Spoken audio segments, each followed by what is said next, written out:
It's goal time. Saturday, December the 2nd, and we're back here again. We are live. Welcome. I'm Abs of October Red, and it's the Conlan Gill live watch along. Interesting. I'm just watching the McCall Maxwell fight, and he's just, what did they say? He was knocked down. They counted it as a knockdown in round 3. I thought it was, but then there was talking about standing on feet and okay, whatever. Could have done with that count last week, I think, back in Ireland. But welcome to all of you. Just say hi to IQ Boxing Hub. First in the chat, we're doing that now, are we? But welcome back. Iron Stealth, how you doing? Looking forward to this. Colin has to show something. Iron Stealth, it's the birthday of the channel, not my birthday. My birthday's in October, funnily enough. But it's the channel's 3rd anniversary. I'm going to say it's the anniversary of the channel. It's been going for 3 years. So, yeah, but thank you anyway. What are we thinking about this fight so far? What are we thinking about what's been happening in boxing this week? As you see, I went on a live with Gareth A. Davis, which was interesting. I enjoyed it.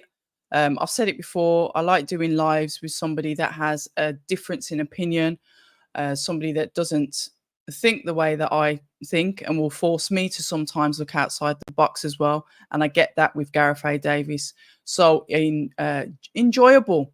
And he had a few points. We kind of disagreed on who we believe's number 1 in the heavyweight division. So if you want to watch that and catch up with it, by all means, please do. Donna Jones, good evening. First time watching this live. Who knows? Hope it's not the last. We've done a few of them now, so welcome to you. We're here for the Conlan Gill, and I'm Abs of October Red. If you haven't, please subscribe, check out the videos. I've been to a few media events. I've got some uploads to do as well. So to let you know that there's some content sitting, waiting to go out from Nathan Heaney, Ryan, is it Ryan Taylor? Liam Davis and Tyler Denny, all of the BCB fighters that had a little media day last week. And it was very interesting and good to see a lot of the belts in the Black Country. Very good to see that actually. It's kind of heartwarming. BCB is obviously the home of like the Birmingham and the Black Country boxing. So that content's coming out. Also, check out some content I've got coming out. Francesca Hennessy, who's fighting next week, Sunday. That's why I haven't put hers out yet. She was at the press conference. Here we go. Sam Maxwell's being counted again, and we're in round 5. He's looking at his corner as well. Interesting.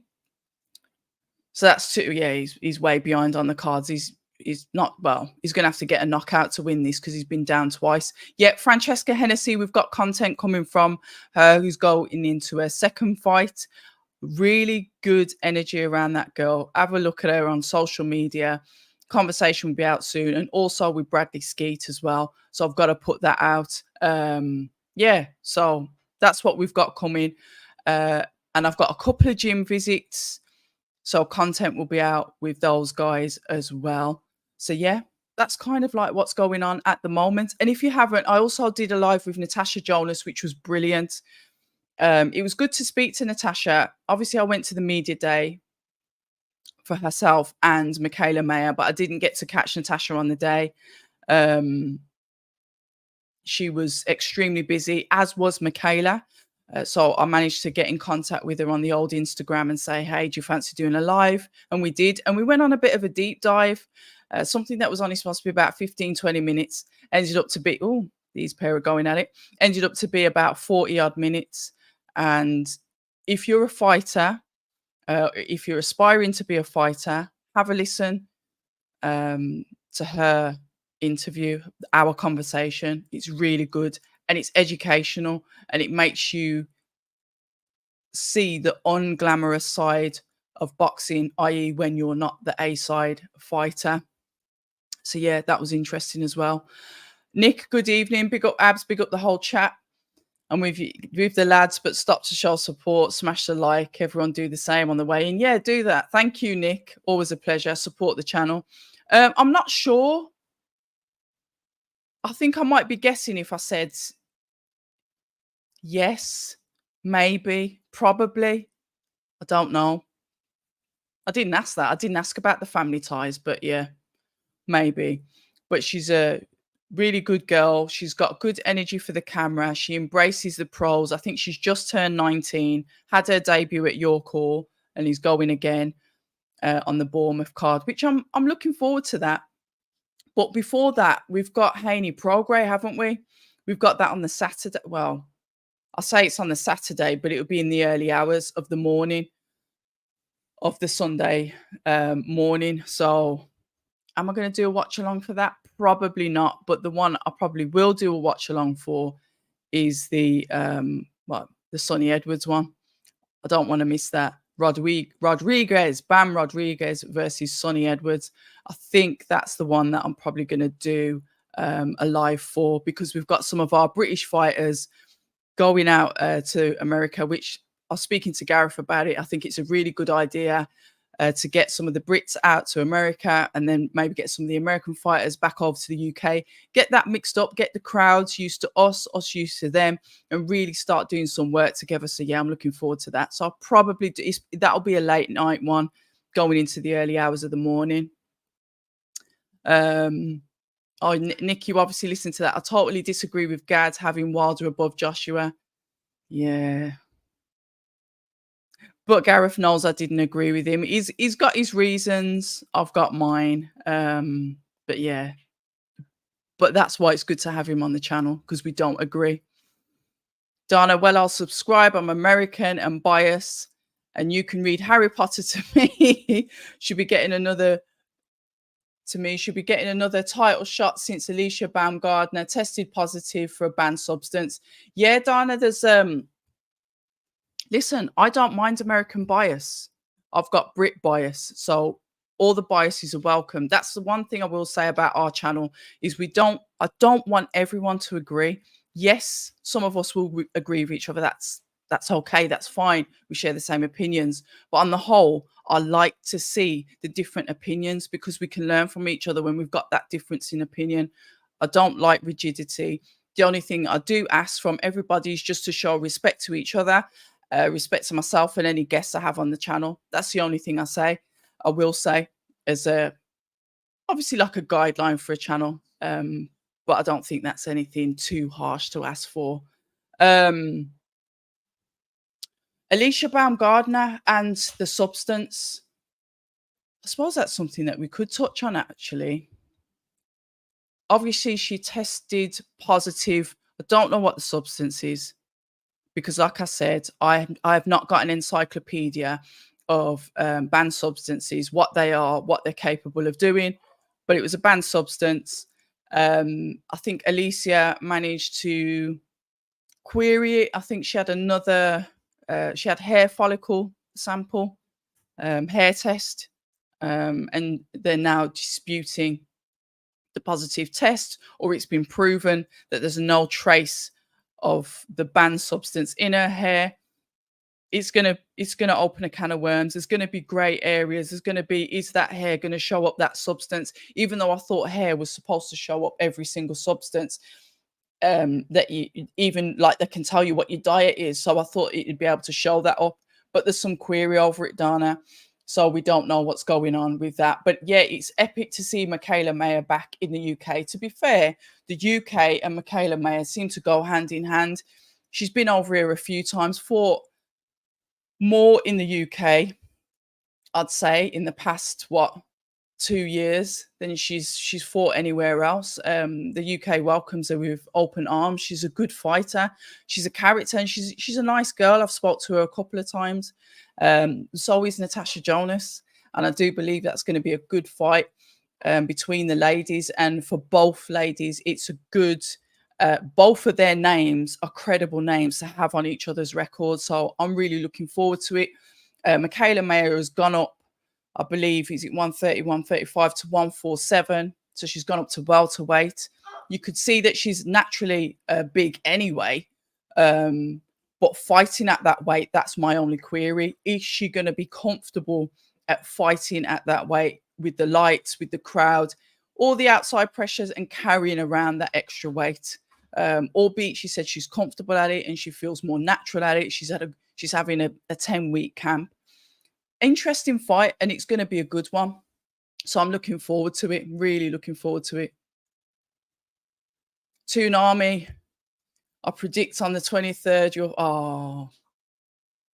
Oh, are you from Newcastle? Lovely up there, lovely people, lovely people. Toonami, I predict on the 23rd, your followers will grow. I don't mind. You know what? I'm cool with the ones that I've got. But yeah, of course, growth is always good. Michael Thompson, good evening. Bring on Sonny v Bam now. That's a proper fight. Michael, what are we saying about that fight? Because you've got Sonny is very, very slick and slippery. And Bam, as you know, at the weight, is a puncher. We've got the two styles going together. I'm going to back Sonny as a fan, as a Brit, but it is a good fight. It's an exciting fight because if Bam gets to him and starts really laying those punches on him, can Sonny withhold them? I know Sonny's gone in with a Nicaraguan fighter, and I always forget his name. They're brothers, and I've watched them fight before, and they're both brilliant fighters. And Sonny went in against one of them. Possibly you could have said he could have been an underdog for that one, but he won the fight and he won it comfortably. So yeah, Sonny Bam is an absolutely fantastic tear up. And don't forget the young Brits that are going over to be on the card as well. I think that's phenomenal. I think that the way that they're going to, even up the cards with the British, versus the Americans, I think that's a brilliant idea. I love that. So yeah, definitely looking forward to that. Let's have a look. It should be clear cut with substances. It's not hard. It's clearly widespread. Yeah, the thing is I agree with the substances. You either, you test positive. You fail the test or you pass the test. It really should be that simple. And I think that it was that simple, and you would hear like fighters going off on bans, etc., etc. But now because of, and I said it to Gareth the other day, because of the public involvement, myself included, people going and speaking on radio shows about stuff, nothing is done. There seems to be, I think the problem with it is procedural breaches. And because of say, for example, confidentiality, and because that's so messy, it's just tangling everything up. Like I said with Gareth, please watch it back, so I hate repeating myself, is those things should be kept in private, done properly, done with integrity, all of the rest of it, and then we find out after. We shouldn't find out before the promoters find out. We shouldn't find out before the fighters find out. There's some, I really don't like that. It makes it very, like you said, it's not black and white, and it makes it very, very messy. And then everyone's just on a mop up then, all of them, the fighters, the promoters. It's horrible. There does need to be parliamentary procedure when it comes to the testing. Let's have a look. Tasha should pass this test. The IBF. I thought Tasha was undisputed. As she moved up, don't ask me about undisputed. Don't ask me about all the different belts, because I thought it was the IBF. I thought she was only fighting with the IBF. Did she go up a weight? If we've got any belt experts in the chat, please feel free to put your 50 pence in, because I ain't getting into that debate. Colin's in the building. Good evening, Kieran. Yeah, listen, Dana. Well, after the Conor Ben eating eggs made him failed peds, anything's possible. I think the WBC implied that could have been a reason for his failed test. However, he said no. He shouldn't have failed a test because he hasn't taken anything illegal. And the rest of that is just out in the ether. It's a right mess. I did speak to Gareth A. Davis about it briefly, but I think I'm going to steer clear of that one because it's just too messy. I'll leave it to the experts, and when everything's sorted, then obviously, we can catch up and see what's happening with that. The only thing that I queried, like I've said before, was why was the chairman of the BBFC relaying that news on Talksport, and not to the promoters, not to the fighters. This is where it just gets really, really messy. So yeah, I'll leave them to it. Yeah, Newcastle's bloody cold in the summer. Yes, spot on. Alvarado chili tea. That's it. Alvarado. There's two of them, and I think he fought the short hair one. There's a long hair one and a short hair one. Alvarado. Spot on.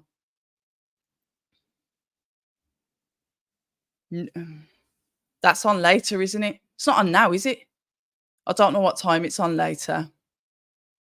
I might do, but not for a watch along.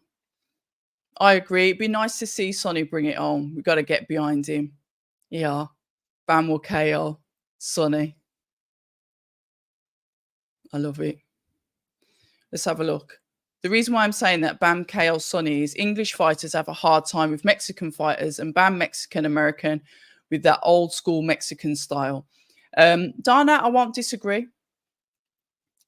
I'm not gonna. I'll be honest with you. There's sometimes when I've been sat at home, and I'll tell you the first one it happened with. It was Josh Warrington and Maurizio Lara, and I remember I was listening to somebody else's watch along, and there's a certain Mexican track, and forgive me if I'm wrong, and it's a different one each time, but there's a twang to the music, and you hear that music, and you're just thinking, you was like hyped up, and then when you saw what Lara did with Josh Warrington, and then it started happening again and again and again, you started to get a little bit worried. Maxi Hughes kind of broke the mold for that, but I do get where you're coming from. I'm not going to lie. If I was a Brit getting ready to go in the ring, and then I start hearing, the opposition music, the Mexican traditional music, yeah, I'd be a little bit shook. But that's why they're fighters and I'm sitting here on a live review.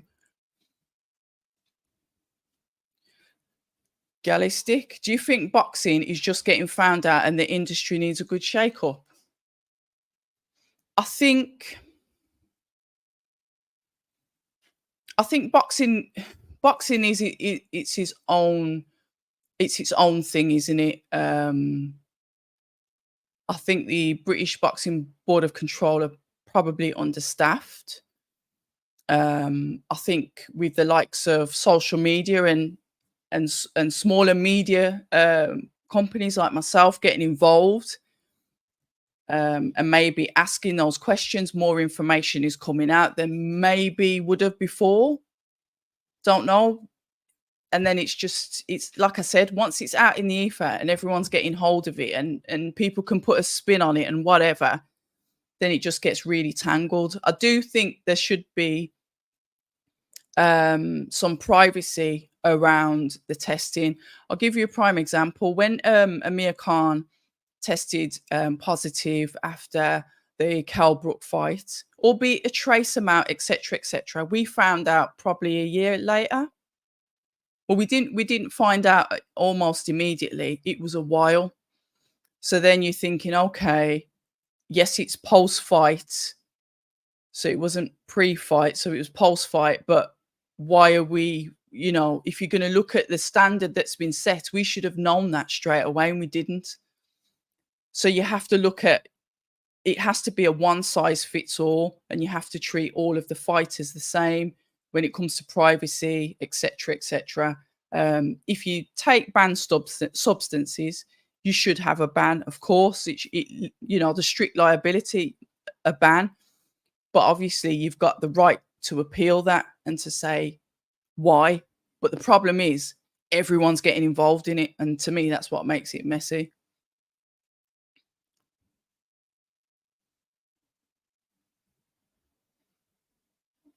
Yeah. Yeah, hit the like. Hit the like. No, hit the like. Yeah, do it. Hit the like.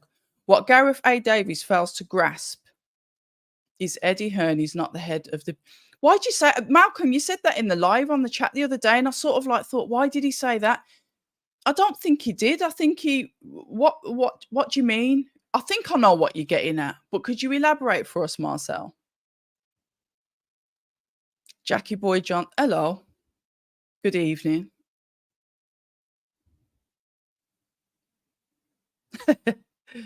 And Smithies, yeah, just explain that a little bit for us, please. It was funny. Eddie Hearn was bringing Mexican fighters to, yeah, Smith, yeah, Smith versus Beterbiev. I don't really like the way everyone's overlooking Smith. And I can slap myself in the face and say that I've done the same thing because I've kind of like overlooked him a little bit as well. As in, not overlooked him, the fight. Here we go. Sam Maxwell's down again. Mate, yeah, he's shaking his head. He's shaking his head. We're in round 10. His face is swollen. Flipping heck. Yeah, he's gone. So he's down again. Round 9. Yeah, the ref will probably call this. Fair play to him. After that Dalton Smith fight, yeah, he's not really been the same. When I say, sorry, back to that, I've overlooked as in forgotten the fight. I don't know if it's because the fight was postponed, but we can't really write off Smith. Smith's good. I think it's a good clash of styles. I think even though Smith is long and rangy, I think he's going to get ready. He's going to be, he's an inside fighter. And I think that it's going to be some toe to toe action from them both. I've always said, I think Beterbiev beats Bivol. I've always said that. And people are like, oh, how can you say that? But that's just my thoughts. I just think their styles gel like that. And Beterbiev could get the win. Oh, I heard that. And listen, this is what I address people how they're called. His Excellency, Turkey Al Sheikh, really wants to put on the Beterbiev Bivol fight. He really wants to put that fight on. And then I think people are up in arms on Twitter again saying, he's fighting Smith. So it's not just me that's doing that.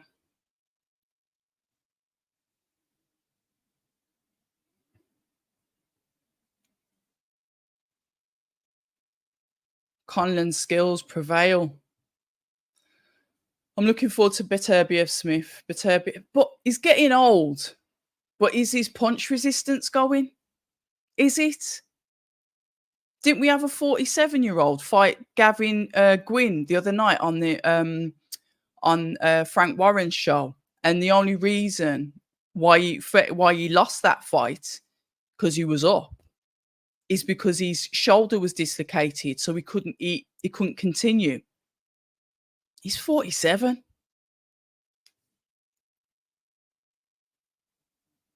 Good evening, Metal Box Jay. Good evening.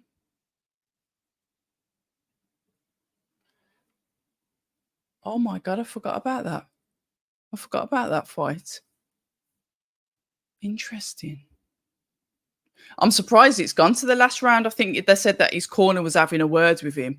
But if you've just joined, welcome to Saturday Nights Live. We're starting to do these quite often. I'm Abs of October Red. Today, it's not today, but December, can't remember exactly what day, is the 3rd anniversary of our channel. Our channel's been running for 3 years. I started off doing Zoom interviews in lockdown in 2020. I managed to get an accreditation to a fight 12 months later. In between that, I was going into gyms with new signees and, fresh people, debutants turning pro. By 2021, I was getting accredited to fights, and it's been a journey, and I'm here. Not sponsored. 2024 is the year that I literally start targeting sponsors. I have had offers, but they're not suited to me. I guess if I deep it, I could have been sponsored already, but it has to be right for the brand. So yeah, 2024, I am going to be sponsor driven because I want to start going abroad. Like say, for example, Belfast, like say, for example, Rodriguez, Edwards. I would like to have gone to those fights to get that experience, to go out there and maybe spend a week in some of their gyms, not just literally go to the fight events, but go around to some of the boxing gyms abroad and see how, they train their fighters, sit down with the coaches. My favorite conversations are always with the coaches because they're the third eye. They're the ones that when somebody's coming back into the corner, they're out of breath, they're deflated, they're the ones that have got to give clear instruction because sometimes their fighters are a bit out of it or need that extra help. So anyway, yeah, that's a bit about me. It's enough. Oh, welcome. Welcome, Chris. Yeah, Maxwell fans. Yeah, it's a shame, isn't it? But congratulations to Macomb. Phil Dots, the songwriter. Listen, 47. So please, let's not write off Beterbiev. Please, let's not do that. Please. Beterbiev is a savage. I watch his Instagram like a hawk. I watch his and I watch Israel Madrimov, another fighter that I like. And their training, look at the Eastern European style of training. I love it. But Dana, please come in and fill us in with the American style training as well, because I know it's completely different. But I love that running up in the mountains. I love the kettlebells. I love the metal work that it does. Artur Beterbiev, uppercutting tires with hammers. I'm all for it. Congrats on 3. Yeah. Thanks, Iffy Sid. Iffy SD. As a anniversary present, do you know that you can just put those lottery numbers in for Tuesday, please? Drop the numbers in the chat, and that can be my and it doesn't matter if I don't win, but I believe I will win. And like I said, I cut you a deal. The tenner is yours. The tenner super chat that you gave me goes straight back to you. You predicted a 7th round win for Macomb. Did you put a bet on it, Chris? Or is it just a prediction between friends? It's funny because the WBC was keeping that fight from happening, Bivol versus Beterbiev, but now the Saudi. What does that tell you, Dana? That tells you when there's an extreme amount of money involved that things can get done. Things will get done. It's money. I reckon, and this is just one of my crazy theories because I do have them. I think Chris Eubank Jr. and Conor Benn will fight in Saudi. I could be wrong, but if you think about it, don't get me wrong, it's a big money fight in the UK. Of course it is, because a lot of us are going to go. It doesn't, listen, even the channels that has, been saying things about Ben, they'll be there reporting on it. So if they go to Saudi, that's extreme money. And then it doesn't have to have the BBBFC license, it does it. But that's just a theory, and what do I know?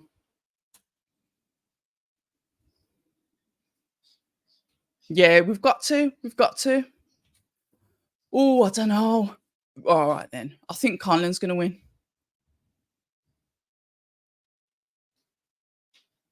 I think Conlan's very aggressive. But I don't know what is, because he's had a couple of bad knockouts, hasn't he? Has that affected him? He's with a new trainer. He's with a new team. Because remember, Adam Booth had Josh Kelly, Abbas Baru, Harlem Eubank, Mick Conlan. Who else did he have? And then they all scattered. And I think Adam Booth now has just got Josh Kelly. I think. I don't know if the others are still with him. So I know that Conlan's got a new trainer. Yeah, congratulations to Macomb. So I know he's got a new trainer. I'm not sure. Is he Mexican? I wonder if Dana can answer that. I'm not sure who his trainer is. But we'll have to see. But Gill is tough as well. We saw him fight with perforated eardrums, no balance, no coordination, and stay in a fight and win. Is it a good fight? Yes. But you know what fight I'm looking forward to? Kievan Ajaku versus Troy Williamson. That is the fight that I'm looking forward to.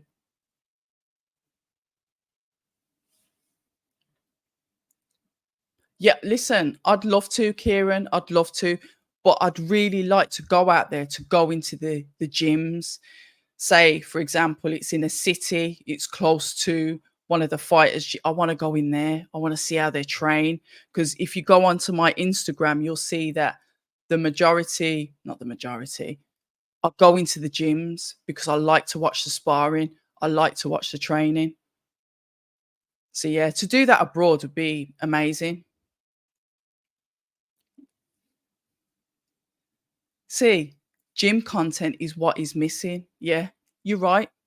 Because I've put that in with the conversations that I've had. I've put it in with Richard Rapport, I've put it in with Fraser Clark, I've put it in with Solomon Dakers, I've put it in with Matty Harris. I have put the content in with some of the conversations I've had. Christopher Anthony, good evening. Big up Red. Beterbiev is an absolute monster. It just makes me smile hearing that. Bivol versus Beterbiev is one of the few fights that will excite me. Chucky Canelo. Mashed up Smith with dead arms. What do you think Beterbiev will do? But that's a good tactic, though, because you're right. Canelo took away Callum Smith's jab by just attacking his arms. I remember watching the fight here at home and saying, hold on a minute. He's making his arms dead because he can't pick his arms up. Yeah. We'll have a look. We'll have a look. But they say, Christopher, styles make fights. So we can't really predict. All right. We can say based on this performance or based on that performance, but styles make fights. We don't know, do we? But I'm a massive Beterbiev fan. I am. I like Callum Smith, and I'm usually miss back the Brit. But I've been an Artur Beterbiev fan for the longest. Good evening, Howard. Hope you're well.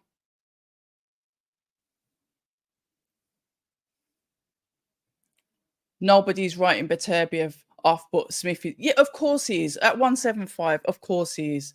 And like I said, I've been guilty of it as well. I've overlooked the fight, but that is only because I've forgotten that it's happening. No intention, no malice. I respect the Smith family, but Beterbiev stops him. We're saying there's going to be a stoppage. Listen, I think that's fair. I think it's fair. I mean, if I won, I don't know what the jackpot is, but if I won like 100 million and you get your tenner back, it's a bar. Listen, think about it. I don't even need to give you your tenner back. It's just a gesture of goodwill. Okay, prediction between friends. Fair enough. Do what Iffy SD does. He looks at someone, he doesn't know what they're like as fighters, and then he just thinks, yeah, I like the look of him. And then he wins money. So you want to ask him, ask Iffy SD who he thinks is winning.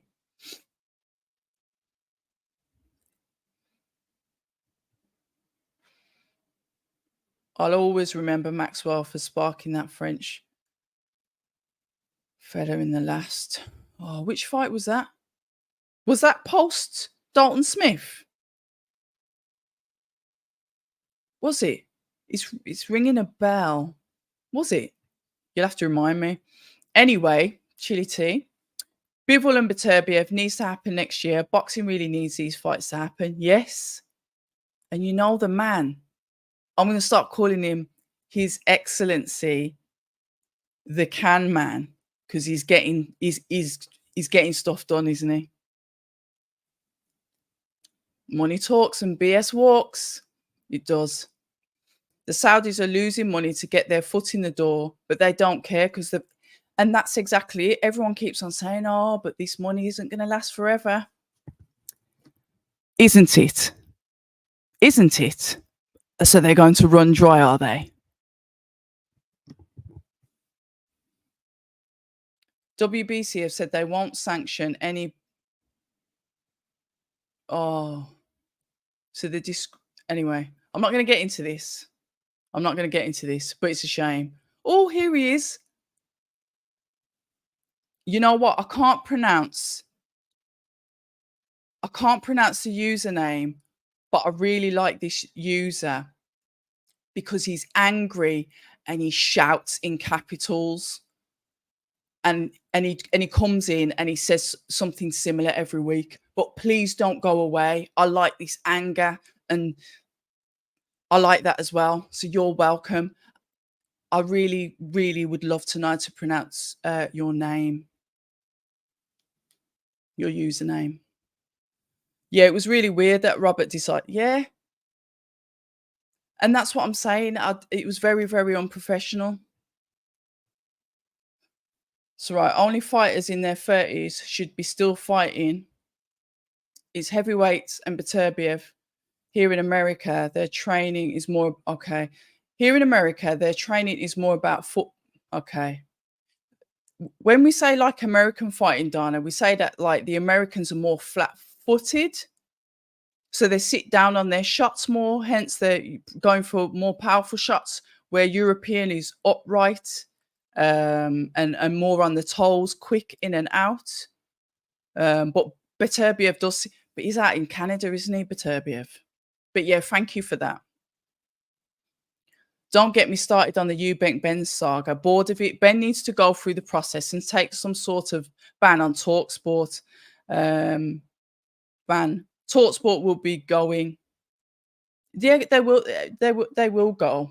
They will go. And I do agree, Chris. It just. It's a shame that it just doesn't seem to be going away. I'd like it to, to be done and dusted because I'd like to see the fight.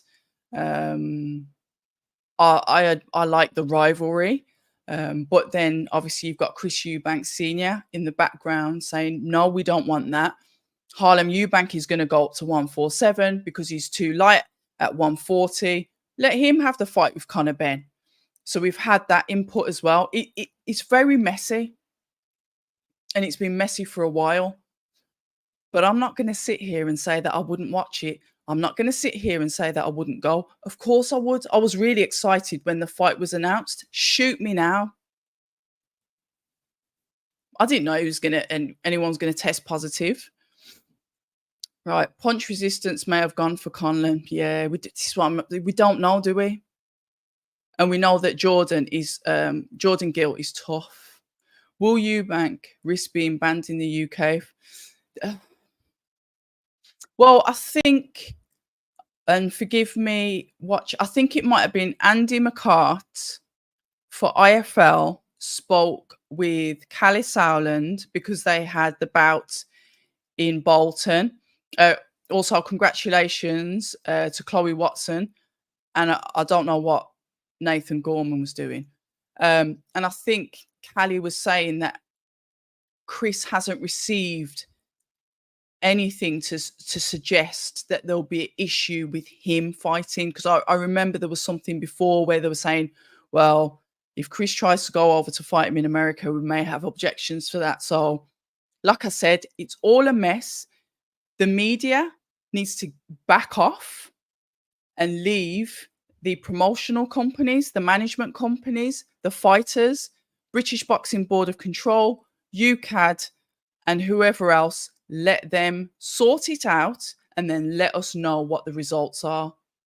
None of us don't need to be involved in that. Let them do their job. Let them do their job in peace. So yeah. Ball versus Lara. Ball versus Lara. 10. Oh my God, I scored it. Not kidding. You should have put some money on it. Not that, I mean, you must bet, gamble aware, everybody. Bet responsibly. Or maybe don't bet at all. I don't know. I might end up getting sponsored by a betting channel. So just do whatever you do, just be sensible about it. Here we go. This is a fight that I'm looking forward to. So we got Troy. It's a nice outfit he's got on. Troy Williamson. Is he from Is he Newcastle? Iron Stealth. Is he from your neck of the woods? Coming out to the iconic Fuji's Ready or Not, which is obviously off the Enya sample. I used to love that song. I actually don't know anything about these two fighters. I'm just getting the most out of it. Did you know anything about? Does it matter then? Does it matter? It's pin the tail on the donkey. I never wanted Eubank Ben before the chaos broke anyway. We have weight divisions for a reason. Fair comment, Chris. And to be fair, people are going to agree on that. Opataya versus Ben. Oh, I said that. Jackie boy. I said I'd like to see that fight. I said that on my review last week because after watching Benavidez, and he said that he'd go and fight. Did he say he'd go and fight Dimitri Bivol? So I said, yeah, what about Benavidez?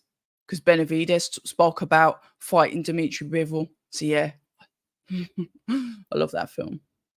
Love that fight, film. Gill not even ready. What time are you on? Oh, because they were he's just having a chat to the lovely Ali Drew as he goes to his changing room to get his kit on and get warm. Internet meltdown has been prepared when Eubank Ben announced all was said before failed test. It's a mismatch. Eubank demolishes him. Eubank should fight for titles. Ben fought no one, let's be honest. I'm going to leave that to the chat for their opinions. Kevin Ajaku's coming out now. Lovely glittery suit with a splash of pink.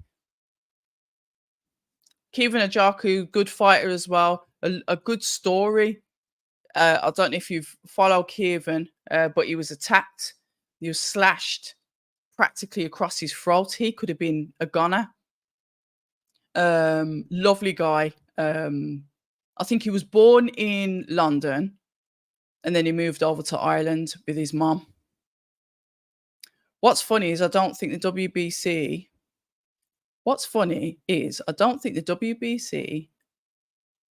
doesn't have any title belts or mandatory fights on that December. No, I don't know what for a good place to look for the WBC rankings, etc. Is follow Boxing News ID and Rob Tebbett, because they've got a direct link into the WBC and the WBC rankings. So I'm not aware there's any on the 23rd. However, I know they were doing rankings because Rob Tebbett was out there with the WBC a couple of weeks ago.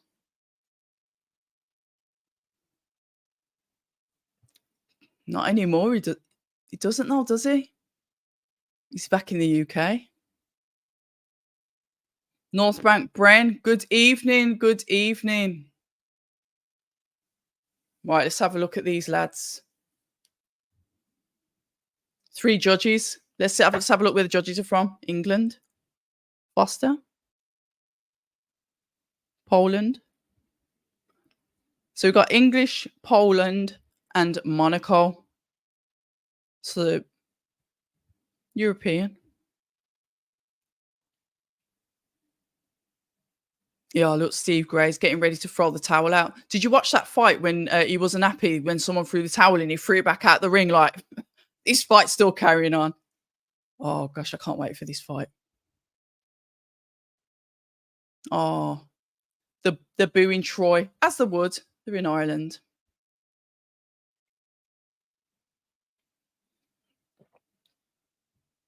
I'm being a bit naughty tonight. I'm drinking lemonade.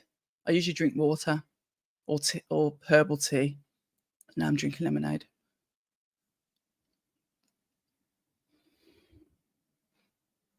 Let's have a look.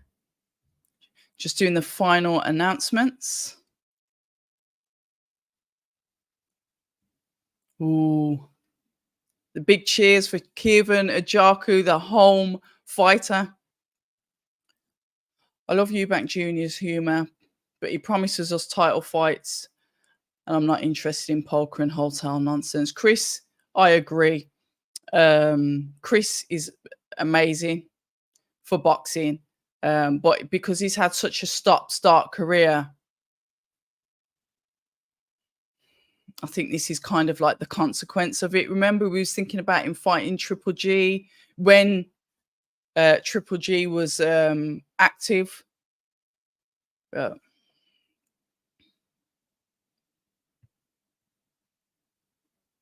North Bank, Jason Harry, good evening. One day I'll grow up, just not today. I'll come back to this in a minute. When we're on the 1 minute break, here we go. Oh, closest in terms of odds. Iffy, closest. Oh, let's have a look. Let's have a look. He's a switch hitter as well, Kievan Ajaku. They used to call him the Irish Canelo because he sits down on his shots, likes to whip in the body shot. But they're both unorthodox at the moment.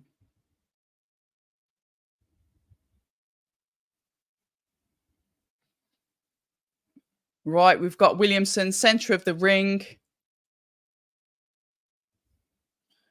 Both of them throwing a bit of shots there. Nothing really coming for it. Nearly into a tangle. Kievan's like pushing out the double jab. Not quite in range yet. The double jab and backhand from Kievan once again. Like I said, not quite in range. Another jab from Kievan. We've seen a lot of feints. Double jab again from Kievan. One of them landed.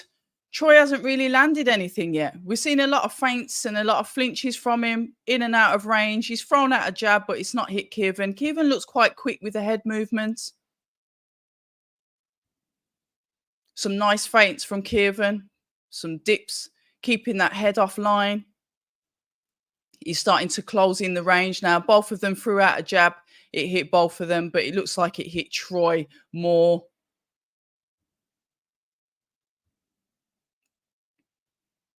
Oh, be careful.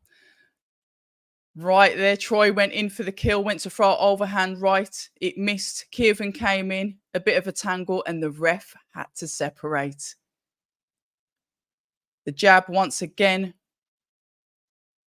from Troy. Hold on, is Kievan bleeding? Might be my eyes, excuse me. Williamson is still in the center of the ring. Both in the clinch once again. Williamson trying to punch himself out at the clinch. The ref separates. Kievan comes in. Oh, it's a bit dirty tactics there, wasn't it? Kievan comes inside and Troy clinches the arm and literally pulls him back. Locked his arm under his. It's a bit naughty.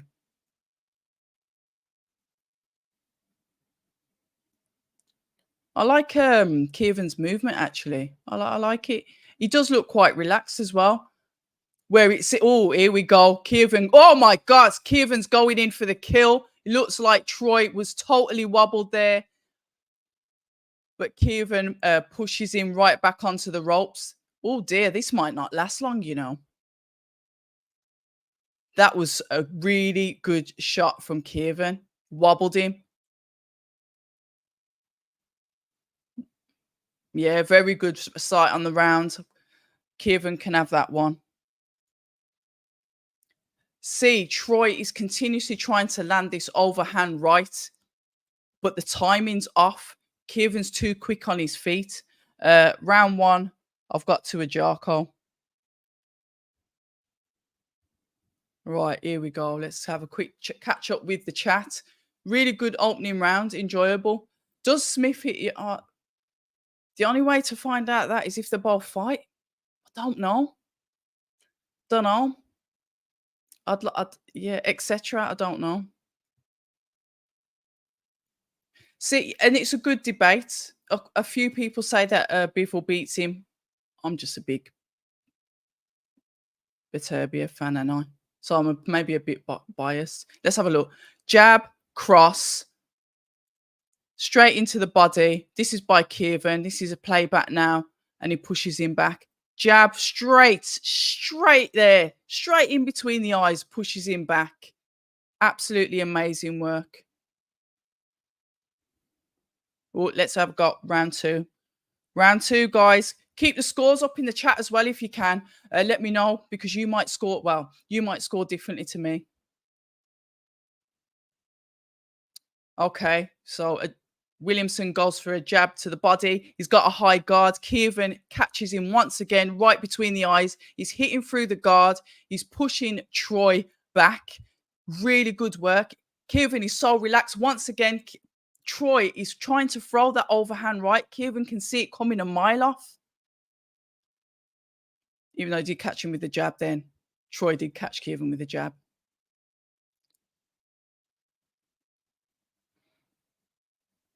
Right, Kievan's coming in with a 1-2. Even, albeit Troy is in the center of the ring, Kievan is comfortable on the back foot. And as a shorter fighter, he's really able to stretch that arm out and land that punch in between the eyes of Troy Williamson. Really good work. Once again, both in the clinch. Kievan pushes Williamson back onto the ropes. Ajaku now in the center of the ring, but Troy is battling to get that position. I really like the feints from Ajaku. When you look at their fight and you see the appeal, Ajaku is the more pleasing on the eye. He's relaxed. He's got his head movements. Troy's face is reddening. Troy's getting predictable with the shots. Like I said, he keeps on trying to land that overhand right where Kievan's keeping it basic with the 1-2. Williamson throws out a jab. I was about to say, comms are saying that Williamson's pushing Ajaku back, but so what? Ajaku's happy there. He's been on the back foot for the majority of the fight so far, even though we're only in round two. Right, we've got just under a minute left. 1, 2, 3 from Kievan. I don't like the look of Troy's legs. Ajaku's really landing these shots, moving out the way. Troy's trying to throw the shots. Ajaku just stepping to the side. Good ring generalship.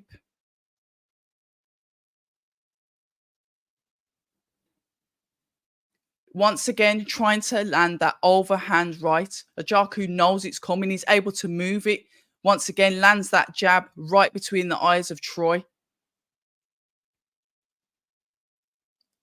Lands it again. Both land a jab. Troy back in the center of the ring. Both land a jab. That was a good... Was that a hook from Troy? Oh, dear. A bit of success there from Williamson at the end of the round. What a good round that was. See, Troy won the end of the round, but the whole round, I'm going to say Ajaku again. Let me know. Let me know. Let me catch up in the chat.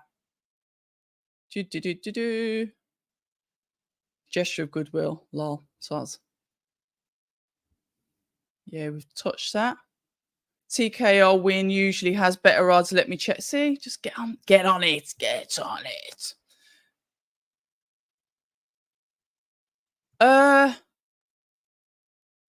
Was that? No, that wasn't in the amateurs. Whoever knows that answer, please put it in the chat. A whole bowl, I am literally, it's lemonade. It's usually water, but I'm on lemonade today. Yeah, before Dalton Smith, Frenchman was giving it large and got dropped. Fair enough. Opataya will have to rematch Brady's again, who broke his face. Yeah, but guess what? Opataya's like the Terminator now because every part of him's metal. His hand, his jaw, and his ribs. What? Unfair advantage. Here we go, lads. We are on round 3. Right, it looks like Troy Williamson is starting to find range. He's got his range properly, and he's starting to hit Kievan with a few shots. A stiff jab from Kievan, but Troy is now, his timing's better. He's closing the distance. This is what we like to see because it's like he's switched on now. The first round. Right, Troy's still center of the ring. Ajaku's still, comfortable and relaxed. Troy using the same shot. The overhand didn't get Kievan in his face, but got into his body. Both of them in the clinch, punching. Ref separates.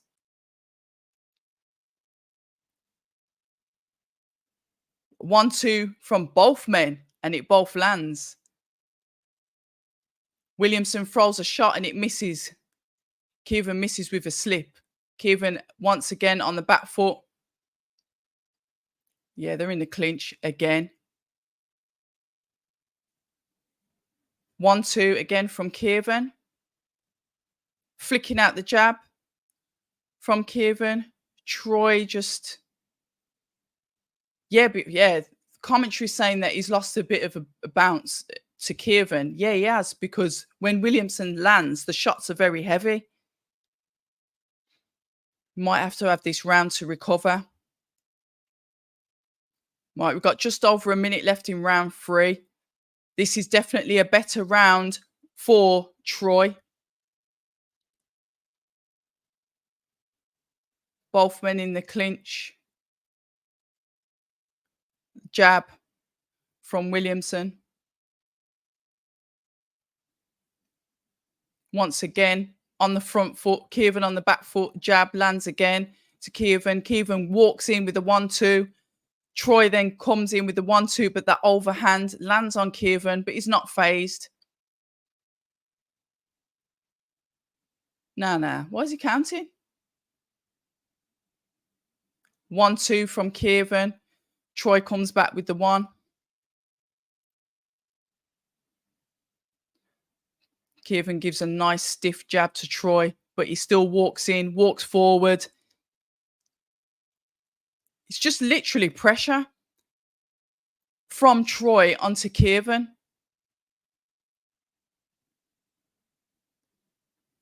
Few slipping shots there. Literally the pressure's on. I'm going to give that round, round 3, I'm going to give to Williamson. Is that round 3? It was, wasn't it? Let me catch up with the chat. Yeah, we've got Bionic Man there. Saudis will get there in about 5 years. They're going to be the spot for huge fights. I think they will as well. How many fights has Eubank really got left? That's a good question. Fightology TV. How many fights has he got left? I'll put that in the chat because that's spot on. Take the chance of being banned by the BBFC and fight. Yeah. To be fair, it's a good one. Mr. A. Hello, Mr. A. How are you? And thank you. And thanks for being here. Thanks for making me laugh. Thanks for the sarcasm. It's needed. He makes me laugh, Mr. A does. Oil money is getting by any means necessary. Back to the fights. Here we go. Well, what's going on there, Sugar? Did he pull him down? Ref gives him a bit of a chat. Right, 1-2 coming from Troy with the high guard. Both men once again in the clinch. This will be what will frustrate the fight. The Jarko on the back foot, but still, pouring out the jab. Williamson coming in with the high guard, ready to throw that 1 and that overhand right. He got Kievan with a good shot there to, was it the body? Ajaku grabbed hold of him and then threw him off.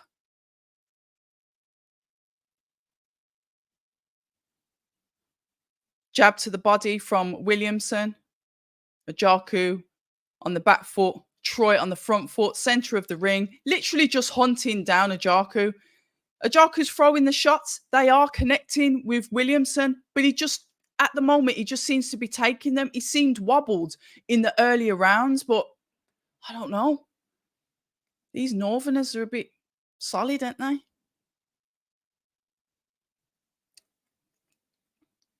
Ajaku got him with a double jab there, but not really taking much effect to make Williamson step back. Williamson attacking the body. Kievan replies with attack to the body and the head with hooks. Both men in the clinch. It seems like Kievan's dragging. What's he said? Kievan's just dragged his dragging his arm. Right, so Troy's putting that pressure on, throwing out the jab. Kievan's answering, he's countering, he's moving. Good ring generalship from Kievan, where Troy is literally, he's just going to hunt him down. He's just going to follow him around the ring. Would I say that he's cutting off the ring? Nah, not really, because Kievan doesn't really end up staying in one spot. He moves, he boxes and he moves. But Troy is still putting that pressure on. To a jab from both. Kievan obviously counters it, gets the last hit in. You can see Williamson's head go back. A 1-2 again from both guys. Was that a body shot from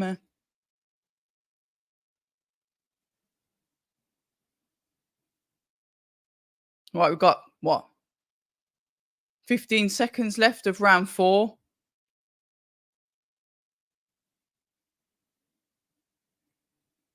Yeah, I think it is a test because I don't think Troy's a walkover. That's the commentary I'm replying to. Okay. All right then. What are we saying about round 4? All right, hold on. I don't know. I'm going to split that one. I can't make my mind up. Right, let's have a look in the chat. It's how the amateur can take the game to the pros. Oh, I've obviously missed the bloody conversation. Americans have notoriously poor foot. Sorry to the Americans in the chat. This is not my opinion. Americans have notoriously poor footwork. Tell that to Crawford. And have slow, flat feet. Case in point is Errol Spence or Shakur Stevenson, but not Bud. They have poor footwork, but have the true American style. I'll never forgive Ben. The original fight was booked on my birthday. It was my birthday weekend as well. It was October, wasn't it? And I got tickets. Would have been my... Oh, sorry to hear that. I lost hotel money too, because obviously I was supposed to be down there covering it. So yeah. I know the pain. Right, let's go again. Right. Round 5 of 10. A lot of clinching going on here, guys. But the fight's going quick. I knew I'd enjoy this fight. Right, so Kievan's actually starting to anticipate what Troy's going to do. Slip and come back with a counter. But I think Troy's starting to show some bruising around his left eye. And now we've got a Jaku trying to push forward. And Troy on the back foot.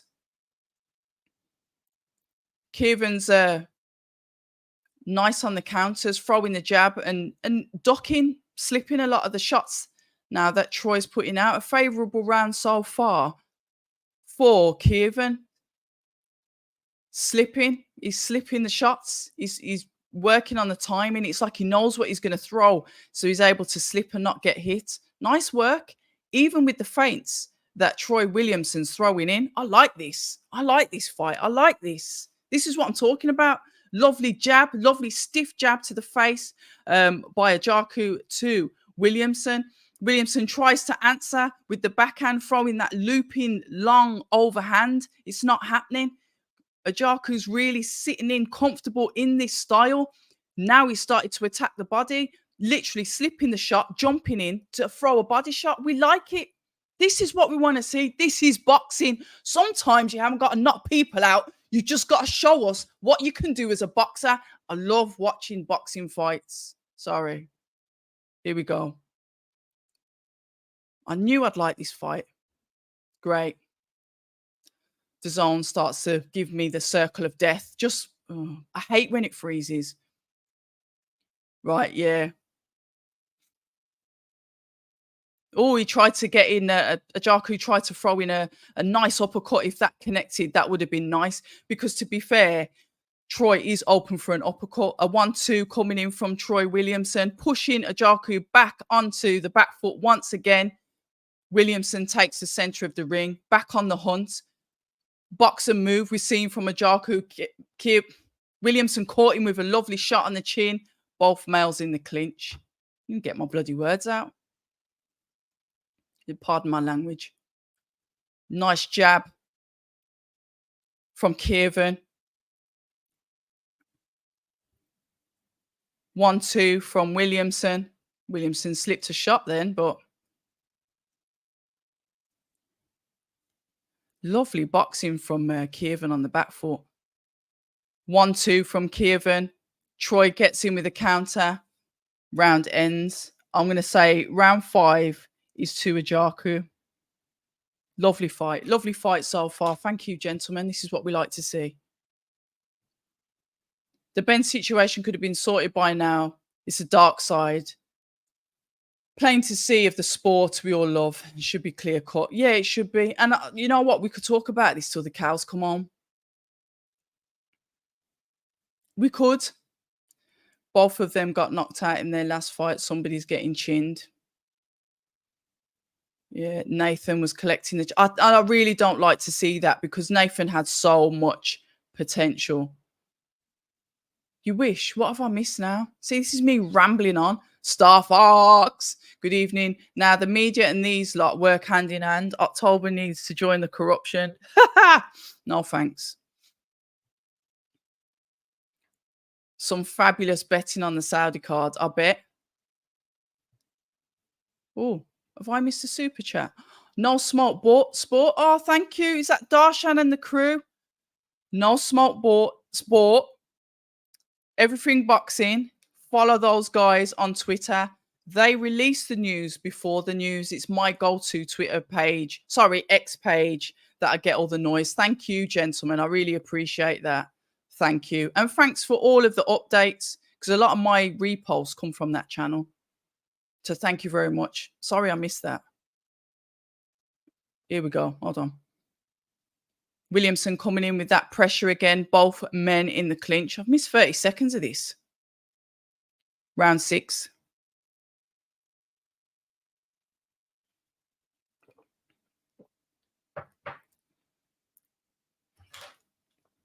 Right, double jab coming in there. Uppercut. Some nice work coming in from Ajaku. Nice jab there from Troy Williamson back at the top of Ajaku's head. 1-2 coming in from Troy. However, Ajaku just takes a step to the left, moves out the way.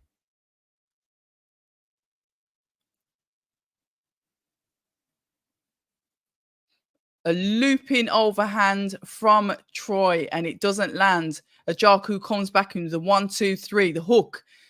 Troy gets in with a couple of uppercuts. Men are in the clinch. 1-2 from Ajaku. Troy tries to put that pressure on. Ajaku pushes him out of the clinch. 1-2 from Ajaku once again. Same coming back from Troy. Troy, look, his mouth's wide open. He is breathing heavy. A lot of energy being expunged here, but we're getting some really good output from both guys. But Ajaku fighting so well on the back foot, slipping, rolling. You know, using a bit of manpower to push Troy Williamson out the way. Both men once again in the clinch.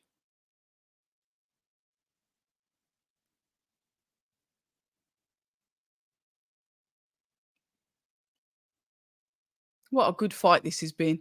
1, 2, 3, and the 3 landed from Williamson on the chin of Kievan.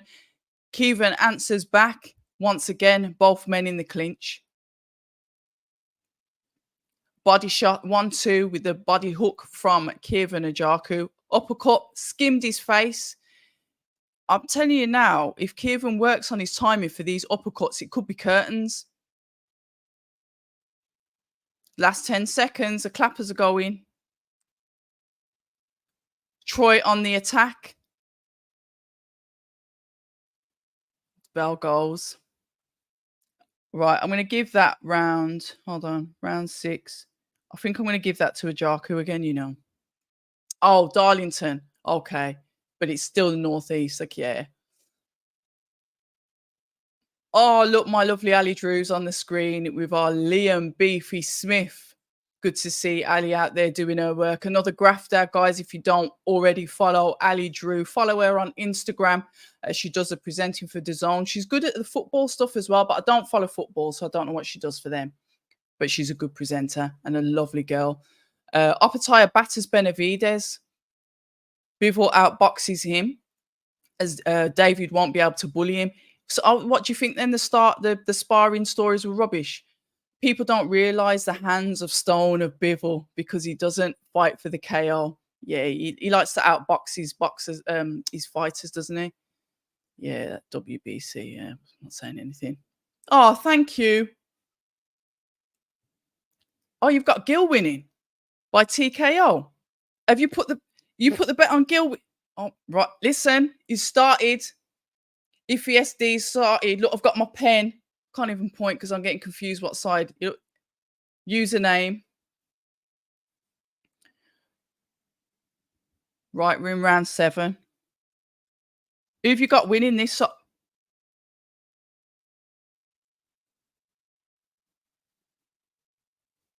Right, Troy on the front foot. They're starting to have a bit of a scrap now. Kievan going in for the clinch. Watch the head clashes. Oh, there's been a head clash. He's bleeding. Troy's tough as old boots he is.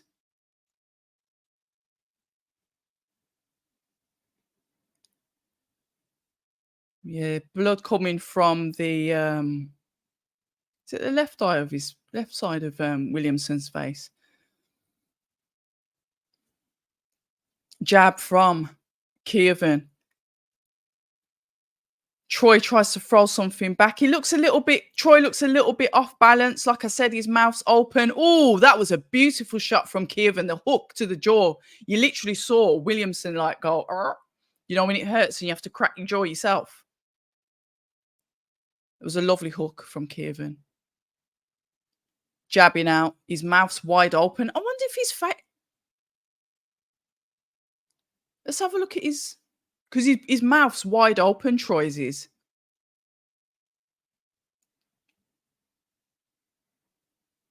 He looks absolutely spent, Williamson does. And I know he's as fit as a fiddle. He trains really hard. But when you've got.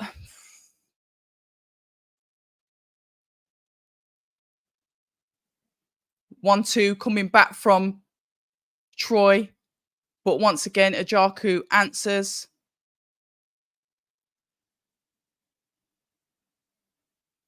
Ajaku's been warned for head use of head. 1-2 from Ajaku, just skimming the top of Troy's head.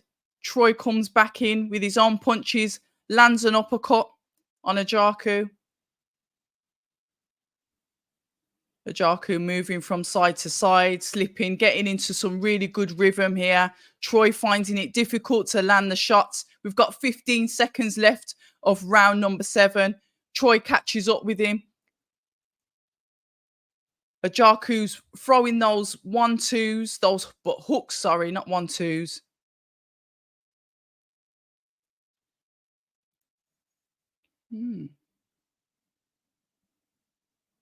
Interesting. Monaco judge loving the tax-free. Yeah, Jaku on points, yeah. Troy TKO. David McCluskey. Good evening. Yeah, Troy KO. Good shout. You reckon he's going to get the KO? He's cut, any? And it's below his eyebrow as well.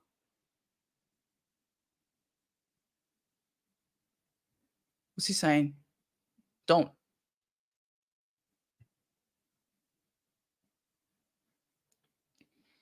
Let's go. I have to watch Matchroom fights on. I used to watch them on mute as well, to be fair. Yeah, good fight. Dalton Smith versus Sean McCoy. You reckon they'll do that already? Nah, not with Dalton.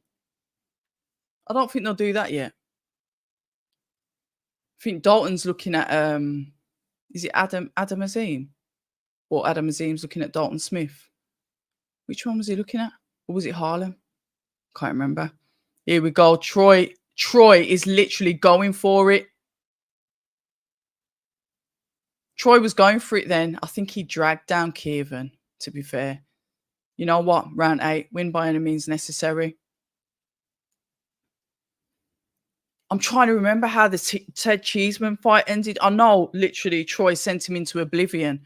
Both of the guys on the inside throwing uppercuts. Gray's giving him a warning about the grabbing. Kievan's throwing the 1-2. Troy throws a 1-2 back at him. Kievan answers. Both of them answer with a jab. 1-2 uppercut there. Refs complaining about Kievan with the head. Kievan throws a hook to Troy Williamson. Troy gives him a couple of uppercuts. They're both in the clinch. Ref separates. Tells us to keep his frigging head up. Uppercuts again. Uppercuts coming in from Troy. Both of them throwing uppercuts. Body shot from Troy. Uppercut from Kievan. Let's have it. Refs warning them about the heads again. Lovely work. Honestly, I knew this was going to be a good fight. I'm glad they made it. Uppercut there from Kievan to Troy. Kievan's grabbing the arm of Troy. Steve Gray says, pack it in. I do like a bit of Steve Gray reffing. Right, both there. Oh! Sorry, Kievan nearly slipped. The refs slapping the hands because of the clinch. We've just got a minute left in round 8. These boys are giving us some entertainment, some toe-to-toe work. Kievan's pushing Troy across the ring into the ropes. A 1-2 from Kievan and then another jab. The ref's going to warn them about the heads. You know, they keep on pushing the heads together. Troy flicking out the jab. A beautiful uppercut. Landed again. Uppercut once again from Kievan. That's 2 uppercuts. Got 30 seconds left. 1-2 from Troy. Trying to put that pressure, but Ajaku's moving out the way. Oh, he's static now. Troy's throwing in some body shots, some uppercuts. Oh, lovely, lovely, lovely jab to the face by Troy. 10 seconds. 1-2 from Troy. Oh, my heart rate. If I was measuring my heart rate now, it'd be through the roof. I knew it was going to be a good fight.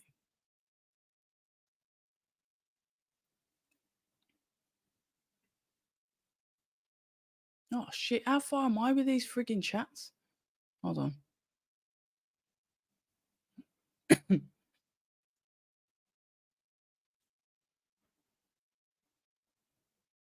I don't mind. I don't think their defenses are bad. Yeah, Jordan Gill's just chilling in his changing room. Attack, absolutely. Hi, Jack. How you doing? It is a good show. Yeah, I said this is going to be the fight. We will have the main event when it gets to the main event. Good evening, Dale. Sorry, I don't even know which one Dale is, but whatever. Good evening, welcome, and thank you for the donation. It's very, very much appreciated. Ah, Jim McDonald Boxing. Welcome, Jim. If Conlan gets beat, that's his career over, so it is. I shouldn't even be laughing because it's not funny, but it's just Jim McDonald, isn't it? Jim McDonald, is it really you, Jim McDonald? Or is it like a parody? I always wanted to know that because you've commented on a few of my videos and I really appreciate that. So thank you.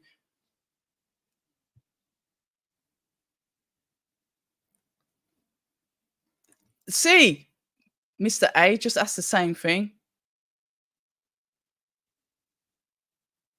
No, it's not. So it's not.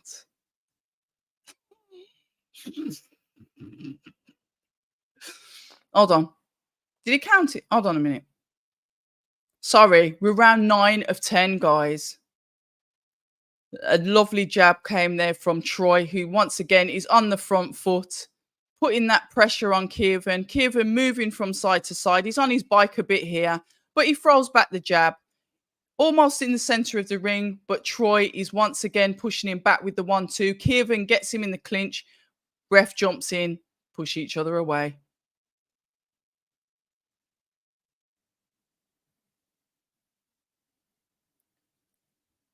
Troy slipping a shot, coming in with the 1-2. Oh, lovely 1-2 from Kievan then. Flipping heck. Jab comes back from Troy. He's still up, still on his feet. Ajaku really moving around, comfortably moving around that ring, comfortably moving around on the back foot. Giving Troy some answers, but not getting into too much of a brawl. Troy still putting that pressure on, literally just trying to corner him so he can lay those shots into him. But Kievan's just too, I wouldn't say he's elusive, but he's active, he's moving. He'll like slip to go one side and go the other. And I guess when you're tired and you're throwing out so many shots, that can really frustrate your opponent.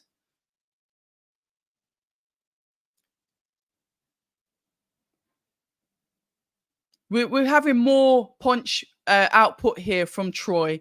Kievan's just like throwing what's necessary, maybe using the round to recover because he's comfortable. We've got 15 seconds left of round number 10. I'm going to say, just for sheer activity, I'm going to give this round to... Hold on. Oh, I've missed a round out. Oh, didn't score round 8 or round 7. Oh, I keep doing this. Why are your scores all wrong? Because I forgot to score them. Also, if Sean Mack gets beat, that's him finished as well. He was the next superstar from Northern Ireland until Gigi done a number on him, so he did. I really want this to be the real Jim McDonald, you know. I just love the way he ends his sentences. It's just like he's telling you that fairy tale. He's tucking you into bed at night, and he's finishing it with, so he did. So he did. I like that. Conlan looks like, no, I'm not doing this tonight, Mr. A. Troy's aggressive, but not very skillful. He's just putting that pressure on. I mean, look at his face. He's touched up. I'm looking to do a number on the gym who's faking me. So I can't. This fight reminds me of Shakur. Does it? Does it? But people are saying that was anticlimactic. Are you saying that this fight's anticlimactic? Because I don't think it is. But hey, that's just my opinion. Golden Mike, good evening.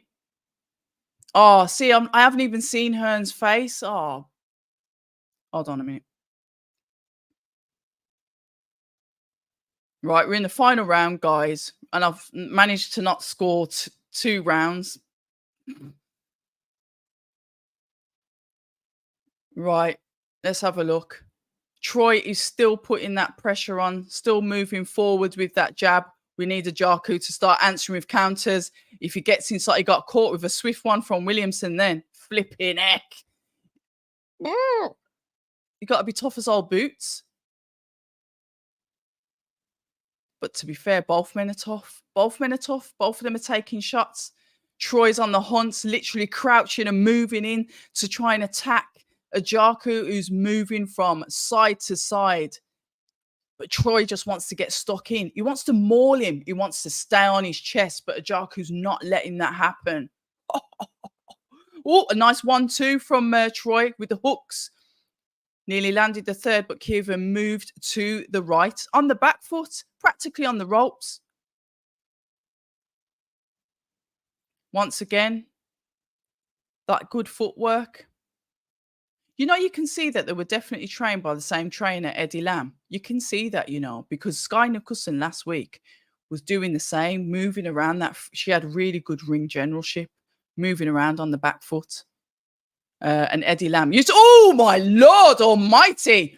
Troy almost got Ajaku then. His legs buckled. Dear God. We've got 1 minute left. Who said he's going to get knocked out? My God. This, oh dear God. Kievan is on the back foot. Troy is still putting that pressure on. The 1-2 body shot from Troy. Kievan walks into the center of the ring, frozen. He's on 1-2. We've got 40 seconds left. Oh my God. Kievan goes in for the attack, literally pummeling his face. Troy is on the ropes. He is tough. He's hanging in there, but I don't like the look of his legs. Who said it was going to... We've got 22 seconds left. Oh my Lord. Ajaku's literally saying, listen, this is where your coach says, win that round, knock him out. 8 seconds. Kievan's hyping up the crowd, showboating, moving around, laughing. You need to be careful. Good fight. Thank you, gentlemen. I was entertained. But Ajaku won. I think I've got Ajaku winning on points. Lovely. Thank you. Just what I expected. Caught Ajaku. Oh, Andrew A, good evening. Oh, how dare your phone crashed? I don't know. No, multitasking, Ariane, is a lie. If I want to concentrate on something and I want to do it well, I will give that one thing my undivided attention, and that one thing only. I don't believe in multitasking. I believe when you find something that you really want to do, you hone in on that and you absolutely give it everything you've got. Anyway, back to boxing. It's similar in terms of Ajaku not trading and being smart again. Ah, fair enough. No, it might be him. I'm not. We don't insult. We have to be nice to each other. Herna's never looked disappointed. Oh my! Stop! Stop! Yeah, I'm enjoying the fight. Don't worry about spelling. We're not doing any of that grammar stuff. If I can get through, I can get through it. He's aggressive though, isn't he? He did well. 6-4 to Williamson if it scored correctly. Hold on a minute. Hold on. To Williamson. Hold on. See what I mean? Can anybody answer to that, please? Hold on a minute. 1, 2. 1, 2. 3, 4.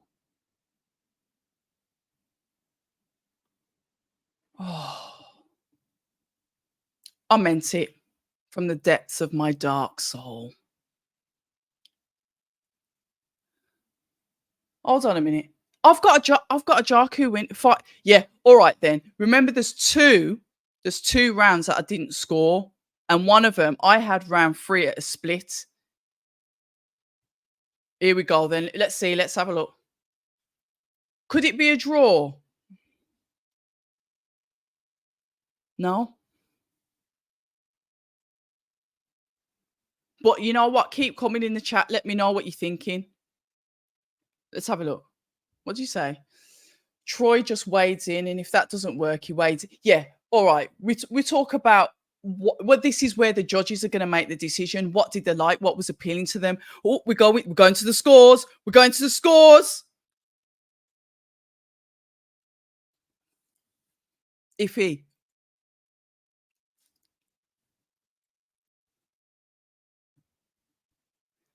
$96, $94. Oh! Williamson on the first. 98. 98, 92, a Jarko. Split decision. 97, 93.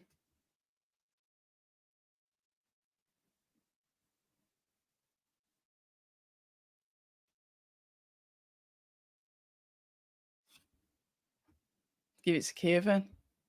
See, I thought he won. But let me see. Let me have a look. Let me have a look. Hold on, hold on, hold on.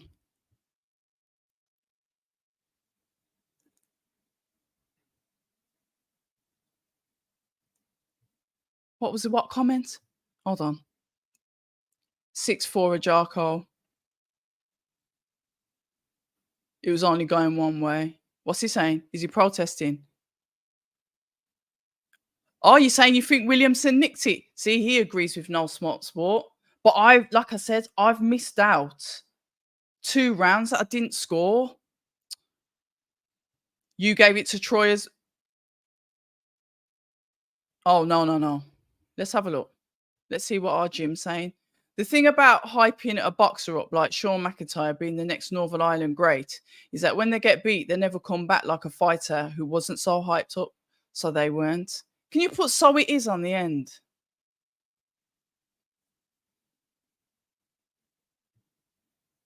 Let's have a look. No surprise that no smart sport. Awful cards in a Jarko's favour. The first judge. Yeah, I agree with the first judge. I do. I agree with you. No smart sport on that. A draw would have been fair, but both. No, Ajaku's a matchroom fighter. Oh, as in both aren't, as in together they're not, but separate. Yeah, one is. I had it a draw. Can't argue with the winner. Either winner. Great fight to watch. Tough to call. It was a good fight. I liked it. Thank you, Jim. I feel complete now. And if this is not the real Jim, thanks for making me look like a bell end. Thanks. Yeah, Troy isn't. Until a person steps in the ring. Huh? What have I missed there? You think there'd be a rematch? I don't know, you know. But Troy was entertaining. I've watched his fight with Josh Kelly. Obviously, he lost that one. I watched his fight with obviously Ted Cheeseman. Enjoyable fight. I've spoke to him a couple of times. Spoke to Kievan. Like I said, they're both really nice guys. I liked the little bit of a build up that they had on Twitter. I think Troy was trying to say that Ajaku ducked the fight, whatever. Ajaku's like, no, I didn't. Then the fight gets made. Obviously, we'll never know the ins and outs of that, but it was good that they got the fight made. And it was a good fight. I think I agree. I agree. But yeah, but like I said, I had 2 rounds out. But the first judge, yeah. Yeah, those 98, 92s were a bit bonkers still. But yeah. So we've got McKenna next. Josh Kelly versus Ajar.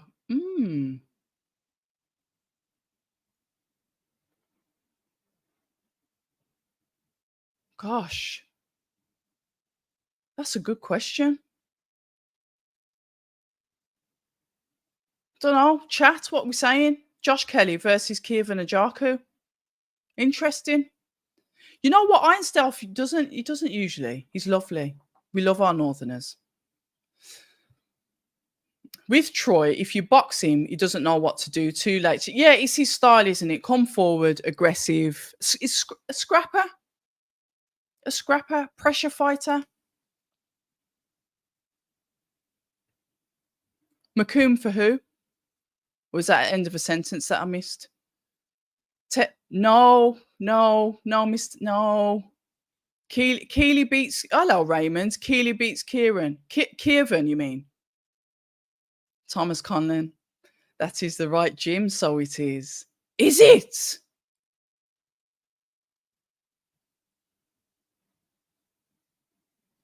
Jim, you're going to have to grace us with your presence and jump on one of the lives. You know what? On the 23rd of December, I'm doing a Christmas special for the Saudi card. Yeah.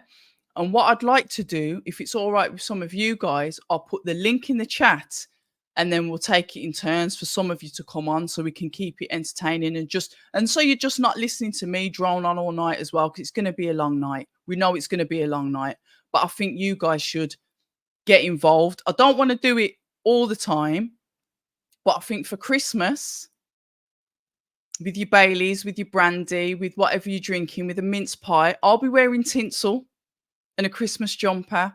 I'd like some of you guys to jump on. Nah, there's never any bad vibes. Crocker KO early. We got the predictions coming in. Josh Kelly, easy. Only issue with Josh Kelly is his stamina. Not a 12-round fighter, thus can never see him being a world champ. Interesting. My vlogs, good evening. You should interview Durant Boots. Yeah, I need to try and reach out to the American fighters actually. But I'd rather go out there because you know when you don't meet people and then it's a bit cold. Online's a bit cold. But say for example,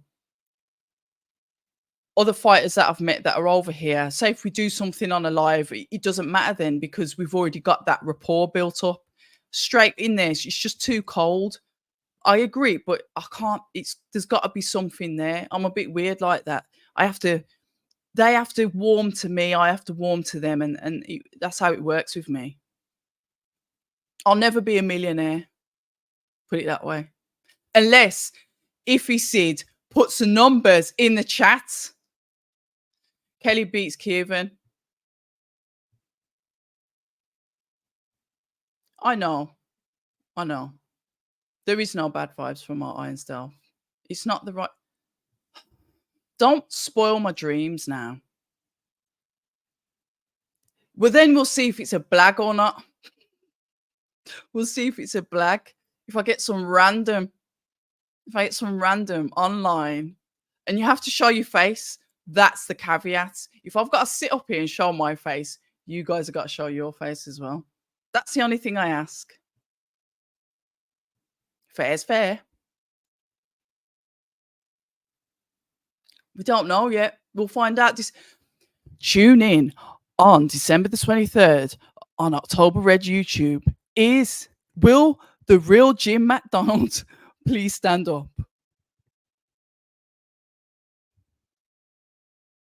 Yeah, I'd rather meet him. That's why I've got to get this. Well, I'm going to keep going on about it, but I'd rather meet the fighters. Yeah. Oh,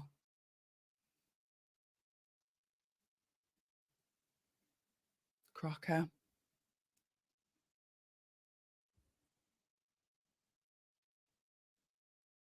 It's really weird to see. Is that Jamie Moore without his hat on? Barely recognised. That ain't Jamie Moore, is it? Flipping heck, it is. I'm not used to seeing Jamie Moore without a hat on. Millions will be made from this channel. Don't forget.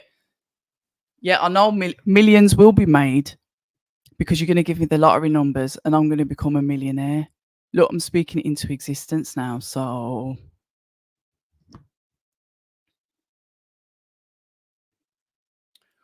Troy done well, but he's a 160 fighter. Yeah, there was a weight change, wasn't there? Tyrone McKenna's coming out now.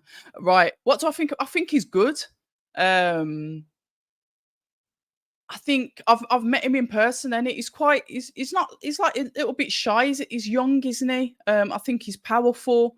I think he's raw. I saw that he called out the English champion, Birmingham's heavyweight Solomon Dakers. I don't think that fight should happen yet. I mean, it's good to see that he's on smoky settings and he's calling people out. It shows that he believes in himself. But don't let Solomon's last performance make you think that's what he's like, as a fighter. He's a good boxer and he's got an engine that will outrun a lot of them. But yeah, Moses, I'm looking forward to see his development. I like the way that Frank is promoting him. I like the way that he's active under Frank, that he's getting him out on all of the cards, whether it's Saudi Arabia, whether it's your call. I love that. Oh, hold on a minute.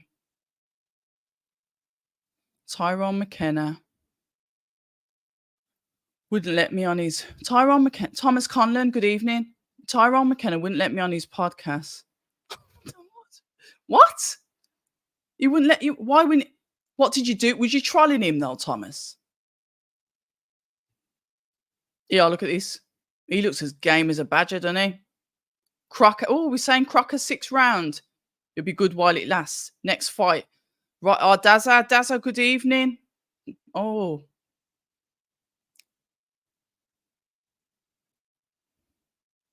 Will it be the same result, Mob? Yeah, when I can afford to go, yeah. Not for now. Nah. 2024, we're tunnel vision on sponsorships. Is this like Matrix music? I'm getting pitch, not Matrix, Blade. You know when he goes into that nightclub. Anyway, Jamie Moore should not be there, but studying to figure out a plan B and C tactics, as he was not good in that. I didn't listen to the corner, but yeah, I probably need to. Why am I not there? Because I want to be here with you guys. Ireland. No, I wasn't there last week. McKenna's walking to the ring. No, it's him. He's going to come out on the 23rd. We're going to have a reveal. It's not going to be a gender reveal. It's going to be a Jim McDonald reveal. Who's this? Oh, he's a Irish rapper. Raymond, Matty Harris, stay tuned. All will be revealed. Keep your eyes on the channel. You know what it is. Surely Moses Atuma looks too small for a modern heavyweight. He may be better equipped to be a cruiserweight. Or that, what is it? That super cruiserweight. I don't know. I think heavyweights of old were of that kind of weight, weren't they? And it's only over time. What is his weight? I thought he was quite heavy.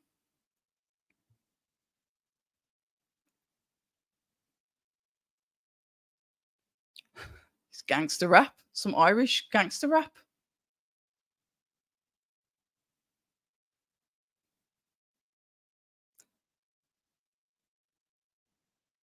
Have a listen to that. Dragon leg, high October. I've got Daniel Dubois knocking out fake Baby Miller. Well, you know what? Daniel Dubois can knock out anyone, really, can't he? He's a tough lad. What the hell is going on in this chat?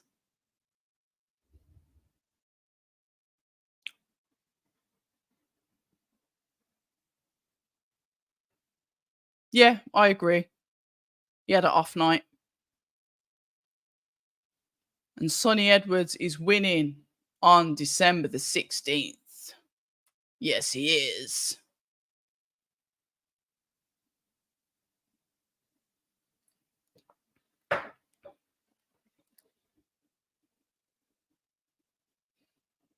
I love the way he ends his sentences. If it's not really you, I'm really upset. You're breaking my heart, so you are. Stop this. No, Stephen, we will not have that negativity in this chat. It is not off. No. No. No. No.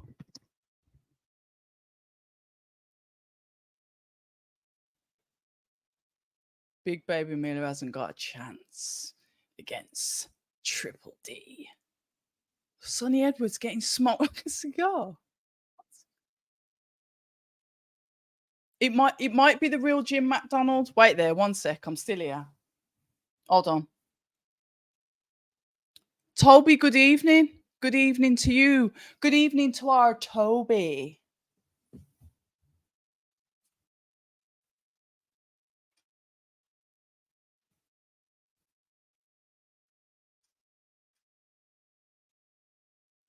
Still here.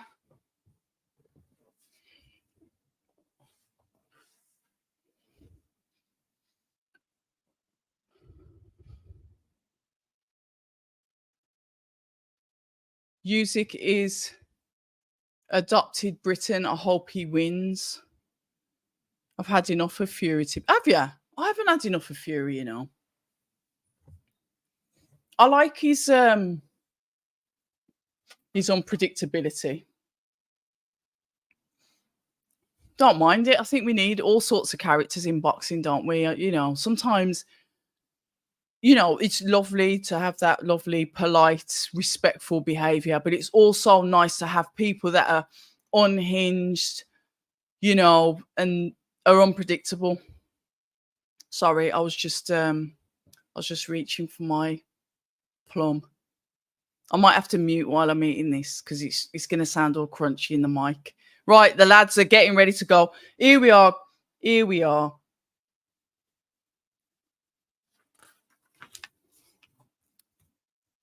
Here we go. Usyk not winning. Usyk is not winning, Chris. Don't be disappointed. Yeah, here we go. Here we go. Sorry, you're going to hear me. I might have to mute this.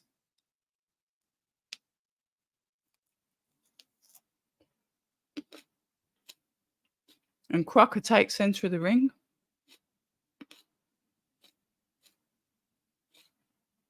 McKenna on the back foot, but comfortable to push out the jab, the 1-2. No real power in that. Crocker going straight in for the 1-2. A banging right hand. Bloody hell. Bloody hell, McKenna's already clinching. Looks like he was already in trouble then. Flipping heck. Crocker high guard, walks forward.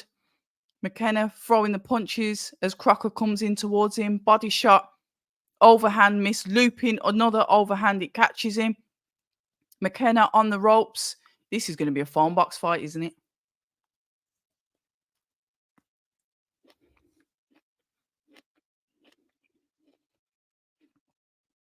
Flipping heck. Oh, hold on. Let me just have a look at these two. 1 second. Right, both of them. This is just toe to toe. We've got McKenna on the ropes. We've got Crocker coming forward. A nice variation of shots from Crocker. McKenna walks across to his what? His left. Crocker follows him, slow-footed, but just follows him across the ring. Crocker throws a body shot. McKenna throws a hook, but you can't really see any power in these shots. Crocker's throwing with intention and malice. 1-2, pushing McKenna back on the ropes. McKenna answers with 2 hooks. Crocker laughing and literally throwing shots back at him, even putting his hands up like to say, come on then, hit me. What is going on here? Couple of uppercuts in, both in close range. Couple of uppercuts in from Crocker.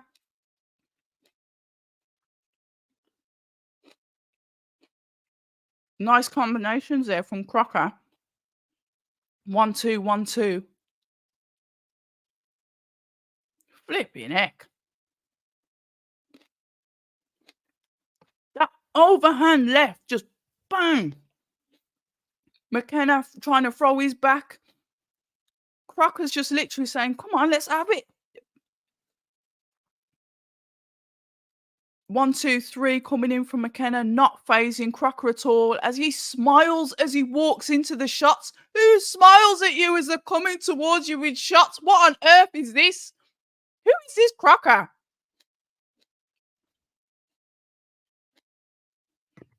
Flipping heck.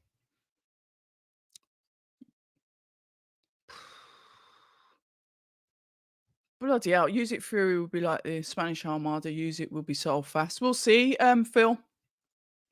No, Fatima, because we're not doing any links. Any of that spam comes in my chat that jeopardizes my channel will be getting deleted. So no, there's no links.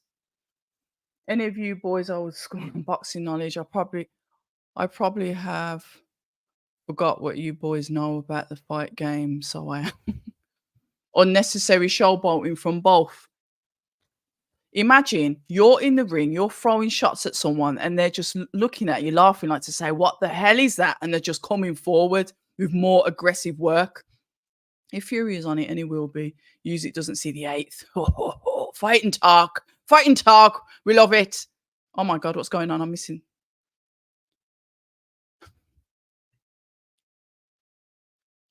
Oh, I haven't noticed the ring girls. Sorry. Because I've been watching the boxing, Toby. Hi, Toby's wife and kids. He likes the ring girls. Hold on a minute.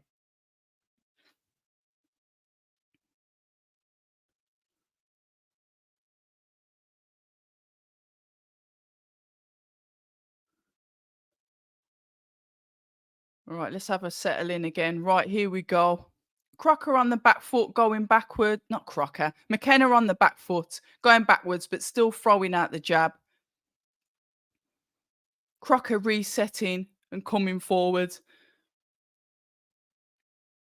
Not throwing as much as he was in the first round, but still walking forward. Let's go some combinations on McKenna.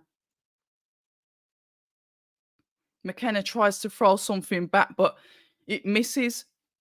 To be fair, I don't think Crocker would be hard to miss. I think the timing you could get quite easy. You can catch him with something coming in. So I don't know how Crocker's managing to miss.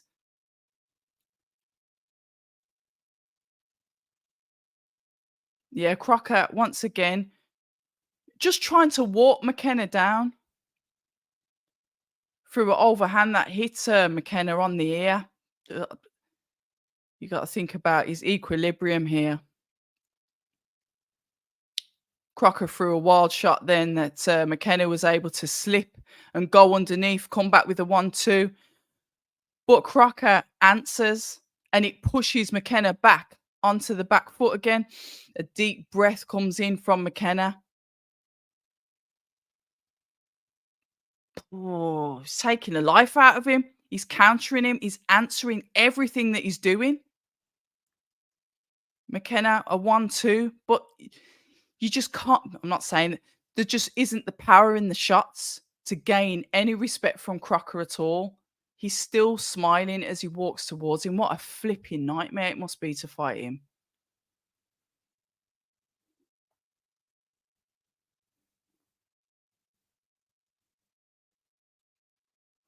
Both of them throw a 1-2 there. Oh, careful. He's a bit off balance.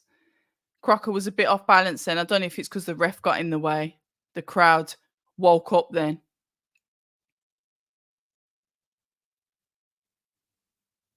I wouldn't say it's a better round for McKenna, if I'm honest. I still think Crocker's putting the pressure on. Bit of showbolting from McKenna. Gaining a little bit of confidence from what he's hearing in the crowd. I'm not scoring this one. Hold on, I've missed this. This will be fun, and it definitely is bloody fireworks. I'll tell you that much. Oh my God, McKenna is fighting like did. Fury will smash music. Has to be. If not, I'll eat my socks. Well, there are worse things that you could say that he'd eat if he loses. I'm there to watch boxing. Yeah. Chris says he's here to watch the boxing. He doesn't want to look at ring girls, Toby.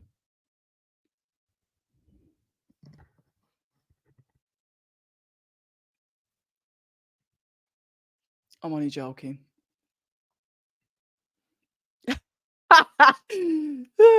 Look, I don't care if Chris is lying. He said it, and that's all that counts. The champ is here. Where's that then? What's wrong with McKenna? He looks like he's here for the payday. He livened up a bit then, though, to be fair to him. Hold on. Let's have a look. McKenna's still fighting off the back foot. Crocker's still hitting him just straight into the head. But McKenna's showbolting. We don't really need to see this now. We need to see answers.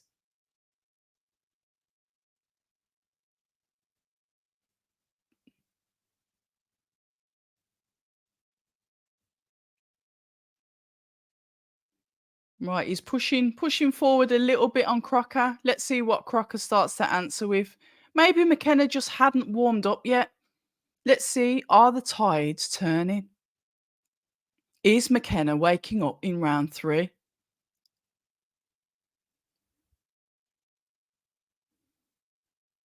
Okay. McKenna throws a shot. Crocker comes back with an answer, but he's telling him to hit him. He's saying, "Hit me harder." We don't really need to see this. Let's fight. Let's box. He marks McKenna with the jab hand to throw the backhand.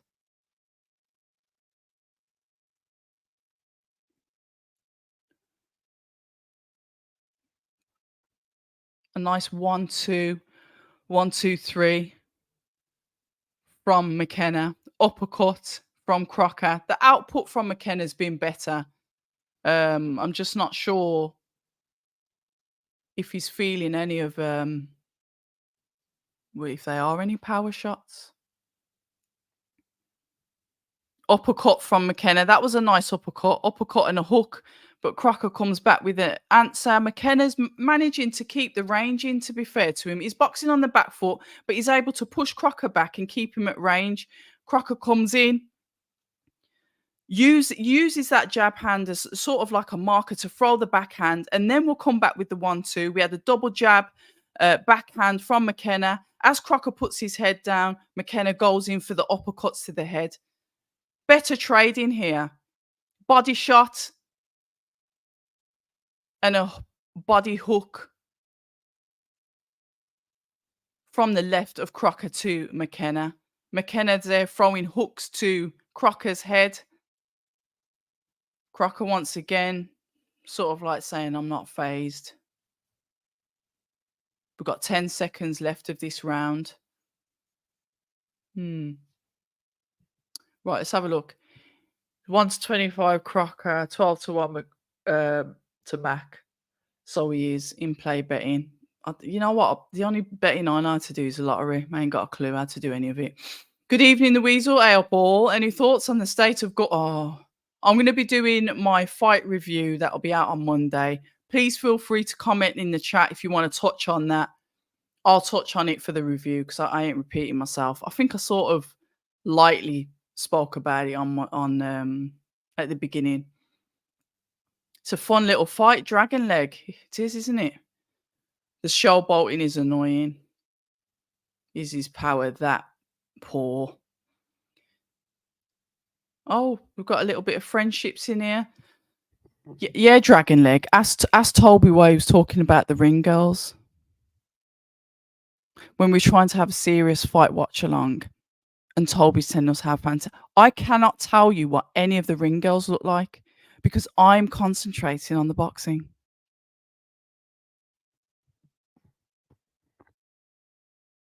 Right, round 4 of 10.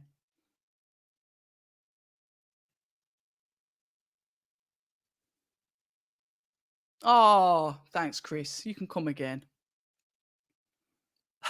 I was watching the boxing. Listen, you've got eyes in your head. You're going to watch. Look, I'll be honest. If it was, some lovely men walking around the ring in Speedos with a ring card with numbers on it, I might have seen something. I don't know, because I'm dedicated. I'm that dedicated to the sport. I don't think I would have, but there may have been a small chance if there were oiled men holding up round cards. I might have noticed, but I don't know because I'm more of a purist. Can you have a casual purist? Right, we're getting some big looping shots. Sorry, back to boxing from Crocker to McKenna, but he's missing them. The shots, yeah, looping shots, power shots, but you're missing. And do you know how much energy you exude when you throw big shots like that and they don't land? It tires you out. It's better you hit a target.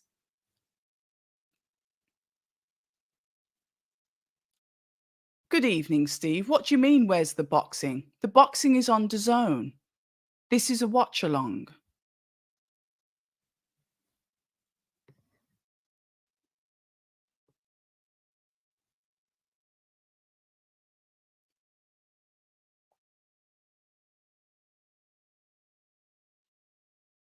A bit of inside fighting from both men.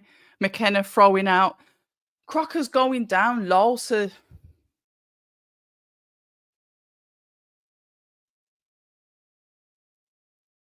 the looping shots landed this time from Crocker. Round 4 of 10.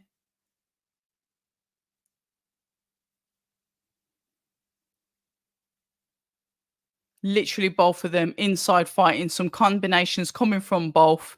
Crocker was getting off quite well there, and then McKenna clinched. We've got just under 30 seconds.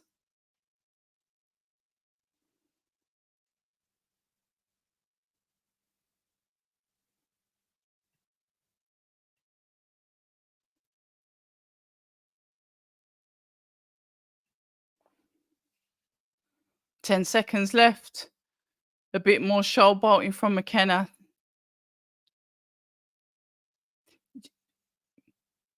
This has got the potential, had the potential to be a really interesting, good fight. But I think with the showboating, I get it. It's there, and but sometimes let's just have a bit of boxing. Right, Wilder beats Parker. All Jordan Gill's out of his tracksuit. He's warming up now. AJ gets beaten by. Oh, oh. And Dubois beats Miller. Yeah, I find it weird as well. I'm gonna have to agree with you then. Crocker versus Giovanni Santillan. Fire emojis.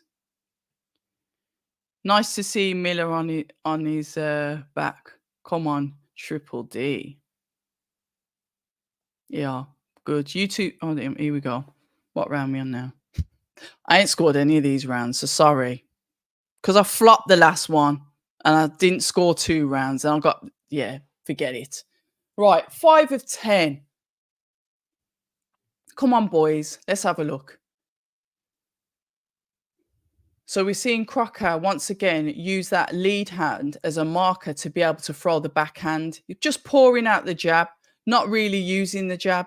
A bit of a fencing style here. McKenna walks forward as he takes center of the ring with the high guard, slips the jab from Crocker.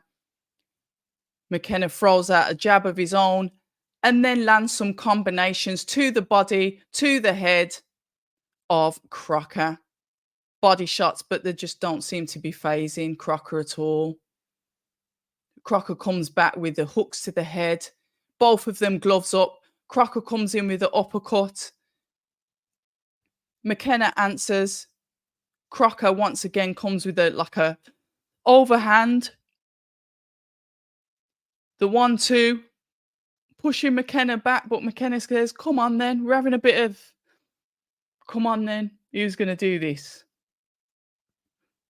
Both in the clinch. Ref separates them.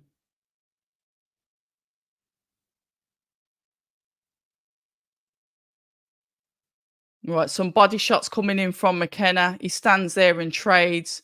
Crocker just literally steps back to throw out the jab. Uppercut, then hook to McKenna. McKenna attempts to throw his own, but he misses.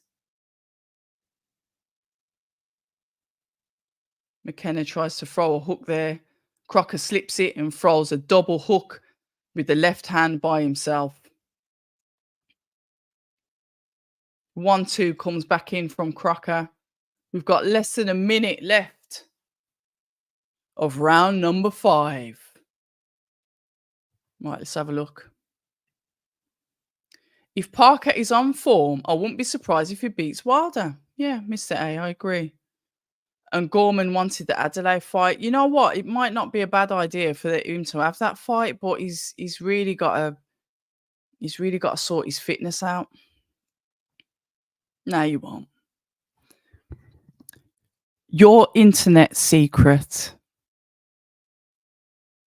that will go out to the subscribers and that everyone's watching live now is safe with me. Because I'm not going to tell anybody, am I?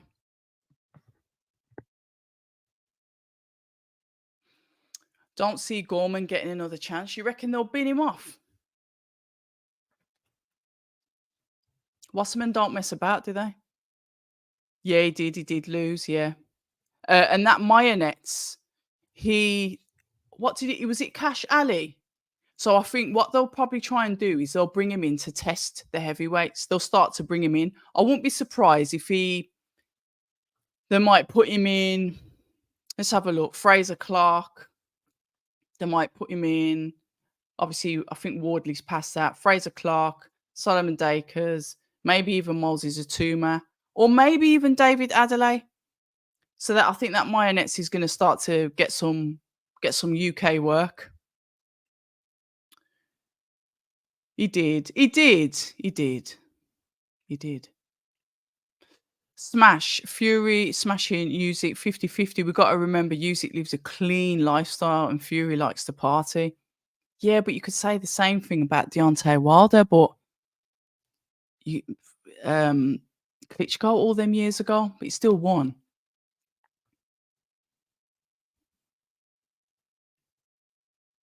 Gorman just needs to call it a day. If you won't get into shape, you'll end up seriously damaged. Yeah, it was sad to see that, to be fair. What's your thought on, on Simon Jordan? I think he's in above his head. I think he's ambitious. I think he's passionate. I think he speaks with conviction, whether he's right or wrong. I think he's stubborn and what he says goes. But I do think he's got a genuine interest in the sport. I think he likes the fact that he's created an empire, which people tend to go to get the gossip, to see him go at people, even if he's in the wrong, he'll still go at them because he believes what he believes in. I think all these different characters, whether we like them or not, I do think they're good for the sport. Um, I watch it. I watch Talk Sport sometimes. Is he very knowledgeable on boxing? He's probably more knowledgeable than me. Um, leave him to it. You know, he is what he is. I think. I think the channel was probably more favourable of Fury, and then when they started to just give their opinion on the Fury and Garnu, and then like they had the backlash from that, and then they sort of switched the narrative and then were complimentary of AJ and probably, more direct with Fury. So I think they've got a possibility of swinging both ways depending on who their favorites are. Human nature, I guess. But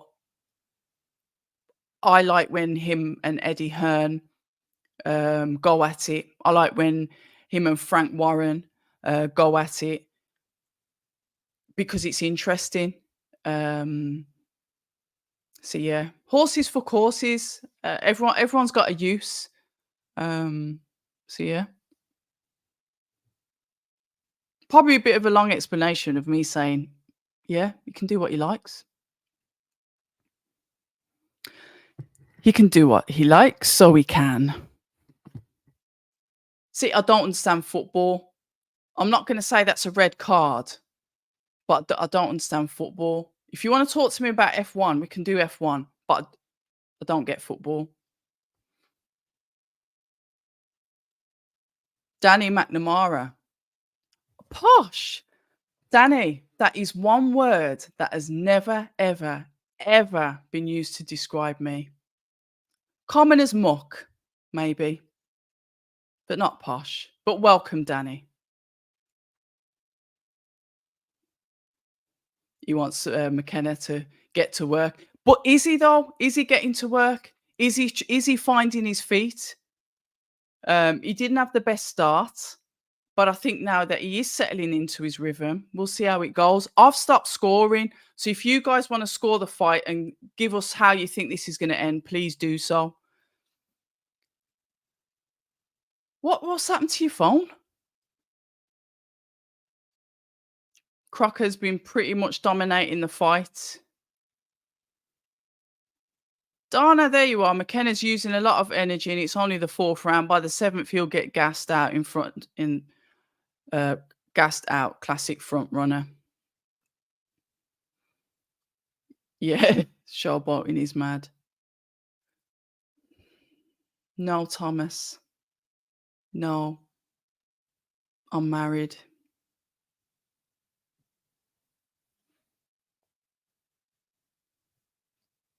You're safe. Oh, here we go. So Crocker's putting some more work into this. Like I said, once again, using that lead jab hand to just mark McKenna. You got him with some nice body shots there, but McKenna doesn't look phased. They're both smiling at each other. This might as well be a fight down the pub. I'm trying to get into this, so I do apologize if you're expecting round by round commentary. I've just had Troy Williamson and Kievan Ajaku in a very good fight, and now my spirit's slightly dipped. I need it. I'm ex- the Conlan Gill fight. I need to be on the ceiling. I need that kind of energy from the fight. This McKenna guy better not be surprised if it goes. I think it will go the distance. We're in round 7. None of them seem to be affected by either of them's power. So, but you know what? It's boxing. Anything could happen. I never forget when we was doing the watch along with Fury and Garnu. Somebody commented that Ngannou's boxing skills were better than Wilder, and I remember reading that and going, "Welp." And then Fury gets knocked down by Ngannou. And then obviously the rest is history. And Ngannou's MMA. Sometimes it's good not to behave. And to be fair, I don't like announce a stream going, "Hi, my name's Abs, and I'm married," because obviously this is not a dating website, is it? It's not, you know. So I get it. People ask questions. Wilder will KO Parker. AJ will get. You reckon? If you said, are you gonna put a bet on these? Hair Cole, Johannes, Koistra. Is that South African or is it Dutch? Or am I just completely off the mark? Whatever it is, welcome. Dubois versus Miller is a 50-50 fight. Or is it just a made up YouTube name? Welcome anyway. I think it's a 50-50 fight as well. And I believe it's a 50-50 fight because Miller, granted, before the PED debacle, before the alphabet use of PEDs, he was a fighter that's known for endurance that could take shots. But we do know that Daniel Dubois is heavy-handed. Um, and I think I can't remember who mentioned it. There's going to be a big, massive. There's going to be Miller's probably going to come in quite heavy. He was heavy at the presser, to be fair, but he was entertaining. I did enjoy speaking with him. I'm sorry, he's failed drug test. May I burn in hell, but I did enjoy speaking to him. Gorman is. Oh, let's not say that. I can't say it. So Wilder versus Parker, 60-40 to Wilder. I can see your reasoning with that. Simon talks rubbish, but I agree. Yeah. He doesn't. I think he does. I think he was. If you come on his channel and you like stick it on him, he'll back his talk. We've seen that. He's done that countless times. He is quite forthright. Whether he's accurate or not, that leads, to debate. But like I said, I think he's good for the. I think they're all good for the sport. I like all of the different characters, whether you agree with them or not. It adds this spice because guess what? We're talking about Simon Jordan at 10:15 on a Saturday night. So if he wasn't making any waves or having a bit of toe-to-toe action here, if he wasn't making waves in the industry, we wouldn't be talking about him because let's face it, we don't talk about people that are boring. We don't talk about people we do talk about people that are crap if they're not boring, but he adds something to it, so I like Simon Jordan, but since his battle with Eddie, he lost, but he did. Eddie's clever. Those fights, but they wouldn't have made the money in the UK though. So I get why they're out in Saudi. And by the way, if you've just joined the chat, welcome to you. I'm Abs of October Red. This is our watch along. We're starting to do these practically every week, but the one that you don't want to miss is our Christmas special, Saturday, the 23rd of December, where we've got the Day of Reckoning. You know what the card is. I don't need to announce it, but we're doing another live watch along. It's Christmas themed. So even though you might come on camera, you might not, I'm going to put the link in the chat. I'll be wearing a Christmas jumper. I might be wearing some tinsel. I might be sipping on a Bailey's and eating a mince pie, but we're going to make it a special. We're going to go out of 2023 with a bang, a nice bang. Because in this climate, bangs are not really good, are they? But you know what I mean. Nah, not yet, Lee. Sorry. Sorry, Lee. It's on in a bit. Hold on. We're round 8 of 10 of McKenna Crocker, and this could possibly go to points, hence me drifting in and out of the chat. Yeah, it's true. Let people be who they want to be. Irish Gooner. Just got a DAZN subscription and can't find the Conlan. Behave. Is that a joke? It's definitely on there. I promise you it's on there because that's what I'm watching it. I'm watching my DAZN app on my phone. The Conlan fight's not on yet though, Irish. It's McKenna Crocker. The Conlan fight doesn't start. It's usually about 10:30. I don't know why it's running so late. Jordan has his agenda. Yeah, I think it's an ego clash with. I think Eddie's he's tall, he's in good shape, he's a good talker, and I think there's a little bit of envy there. A little bit of envy towards Eddie, but I don't mind it because, like I said, it's entertaining. Because it got personal when they were talking about hair and earrings and some crazy stuff. It went a bit bonkers in the summer with them pair, but I enjoyed it. Simon has a clear bias with how he goes after her, and Tom Sykes, good evening. See the chat speaking. Oh, and he used to own Crystal Palace. Yeah, he did, didn't he? So he knows a lot about football. So yeah. See, I wouldn't mind watching football, but I just never have.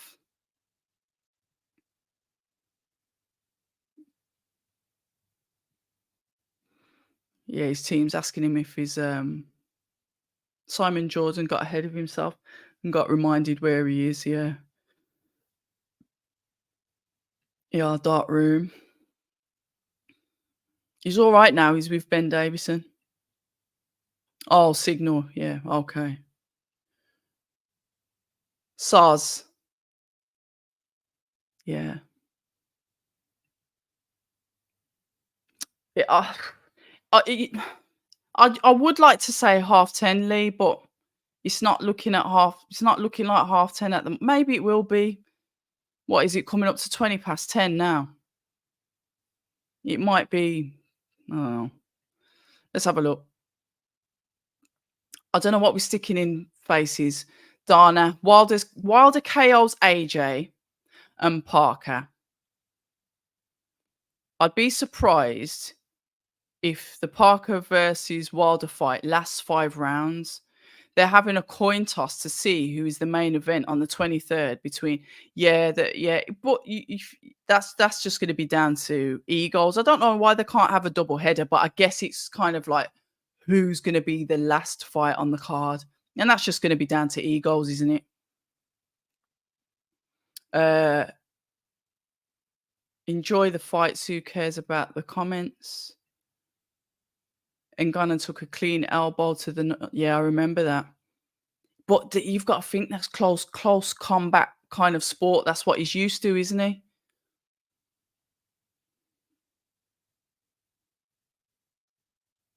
Fighting on what card? On the is it the Garcia card? I really need to start drinking more coconut water. My memory's going. No, it's Scary Spice.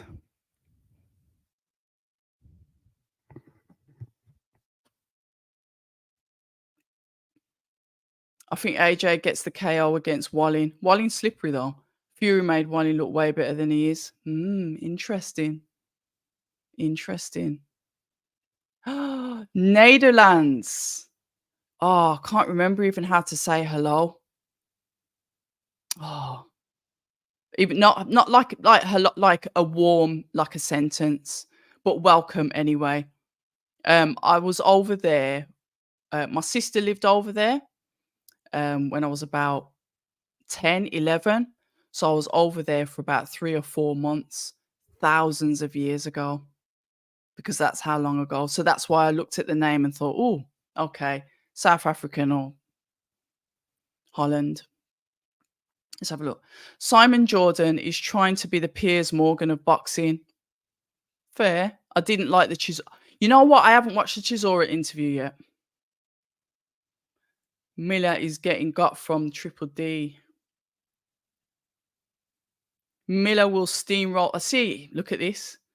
The comments are coming in regarding that fight. Well, you know, if you're not going out to Saudi and you live with people at home that don't want to watch it, you know where to be. It's here. There's nowhere else to be. You know, are you at home with someone and you're going to be getting all emotional and screaming at the TV, and your loved ones are going to be sat there saying, I'm sick of watching this bloody boxing. It's Christmas. You should be wrapping presents and doing this. Come over. Come over to October Red. You'll be welcome here. You'll be welcome, all of you. I find it hilarious how Fury fans big up Wilder, a guy who's not beat one genuine world-class fighter. Hello, Neil. Because boxing is a fickle sport. And you would say that it's as a regular, the opinions are changed as regular as underwear changes, if you're hygienic, that is. So yeah, that's why. Who has Wallin ever sparked? True, Michael. He won't be easy, but if AJ can't put him away, then the future is pretty bleak. AJ knows what he's. If AJ's himself, if AJ boxes how AJ does, I think they put up the Kubrat Pulev highlights the other day, and when he landed like 15 uppercuts, I missed that. That was good. If he is who he is, you know, and he just gets stuck in, looks at what Wallin's attributes are that he can take away, you know, and then start pressuring his weaknesses, he'll do it. He will do it. I've got faith that he'll do it. But Wallin won't be easy. All the talk spot lot of trend. See, there's there's trend hopping. I can understand why you say that, but I still don't mind.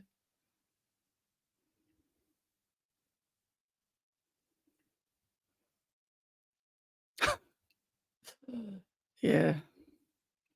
With Wilder, his first trainer never taught him anything but a 1-2. Do you mean that like that amateur? The one that you accused of drugging him, Dana? Oh, my memory is terrible. The one that he accused of poisoning him after he was with him from the beginning. Oh God. He was out of the Kronk gym. With everything. With power. If you notice, Wilder probably has the fastest jab at heavyweight. So if you're not 6'9", and 300 pounds, debate for the chat.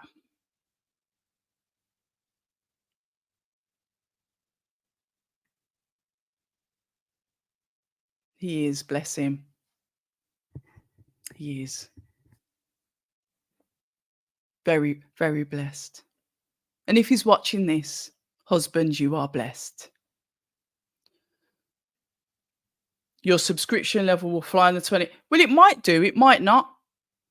But we'll still get some good, we should get some good traffic. Yeah, it's on the zone, isn't it? They envy Eddie because he's smug, but he has the accolades to back it up and they can't stand it. I just don't understand football. Would I buy a car off Eddie Earn? Yeah, because I guarantee if it was clapped and I went back to him, he'd give me a refund. The thing is, what I found with Eddie is he's a risk taker. He's prepared to take risks. He likes hard workers, but he also likes you to have something about yourself as well. Um, he doesn't like lazy people. He doesn't like people that rest on their laurels, and he's not that he'll stab you straight in the neck while you're there. He's not one of these that'll stab you in the back. That's the impression that I get off from speaking to him, for the couple of years that I have. And I'd say I get the same vibe from Frank Roaring as well. Like he'll stick it on you. If he's got a problem, he's gonna tell you. And I can deal with that. I can deal with that kind of like old school um mentality. It's the smiling assassins that I'm a bit skeptical of. Ones that are always smiling, but they smile only from their mouth. Their eyes say something else. All of that just to say, yeah, I'd buy a car if Eddie Earn. Woo. McKenna is a Chisore. His brain must be porridge. And I haven't even watched the fight. That's disgusting. Good question. I think I switched off from, if I'm going to be honest, I think I switched off from round 3. Yeah. They're going to announce the winners in a bit. Yeah, it's looking. Well, it still might be half past. It might be, or 25 to. Saudi spending 75 million on just promoting December the 23rd card. Last time I checked, that's a lot of money. To you.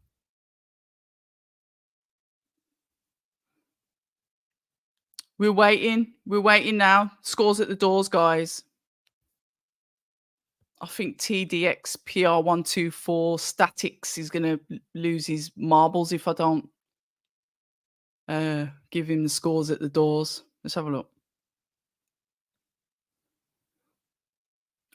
Please don't say it's going to start at 11. You can't start at 11. No, it can't start at 11. No, don't say that.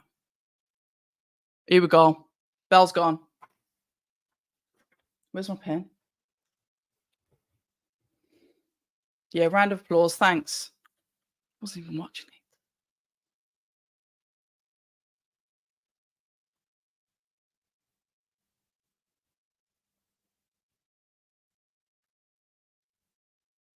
$100 to 90, 98, 92.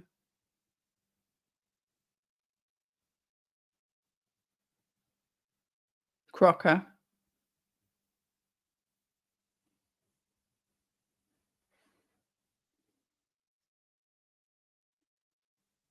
Crocker. Crocker won. Hope that answers your question. McKenna doing himself no favors tonight. Both fighters are pillar fists. Did you think so?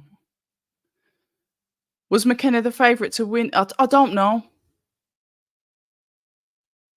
I don't know. AJ's got a tough opponent in Wallin. No walkover. I do agree. Felix Sturm is 44. Bloody hell, the boxers are getting older, aren't they? I look at boxers and I think tattoo artists must be making a fortune. I do like tattoos, though. I've got a few myself. Jackie boy. Right, I put a bet on Conlan to win. Fingers crossed.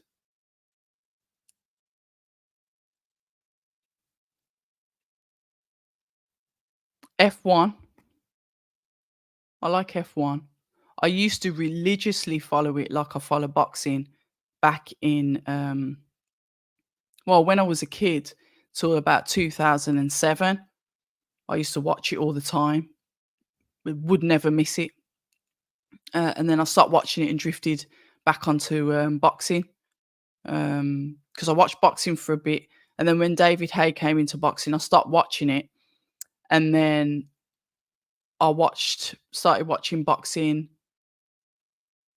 I think my mum died in 2009. Anthony Joshua qualified. Is it 2012? Qualified. Won his medal 2012. So from 2012, I just switched completely over to boxing. So yeah. Nah, haven't got Bivol. I could have got him as well, the other day at the presser. Silly me. But I had a train to catch and I didn't want to get stranded in London, so I dipped. Oh, a German card. Okay. Mark Breland. Yeah, that's it. Yeah, Mark Breland. Sorry. Yeah, I thought he was all right. I believe Wilder was taught a lot, but was stubborn in thinking he could just knock everyone out. I don't think he's the only boxer that thinks like that either. Fury isn't 6'9" from the governor. I thought this had been debunked a while ago. Mate, he's 6'10". AJ really throws uppercuts like he used to. I don't know. We'll see. We'll see. I feel listening to Simon talk boxing is like listening to a homeless man. That's brutal.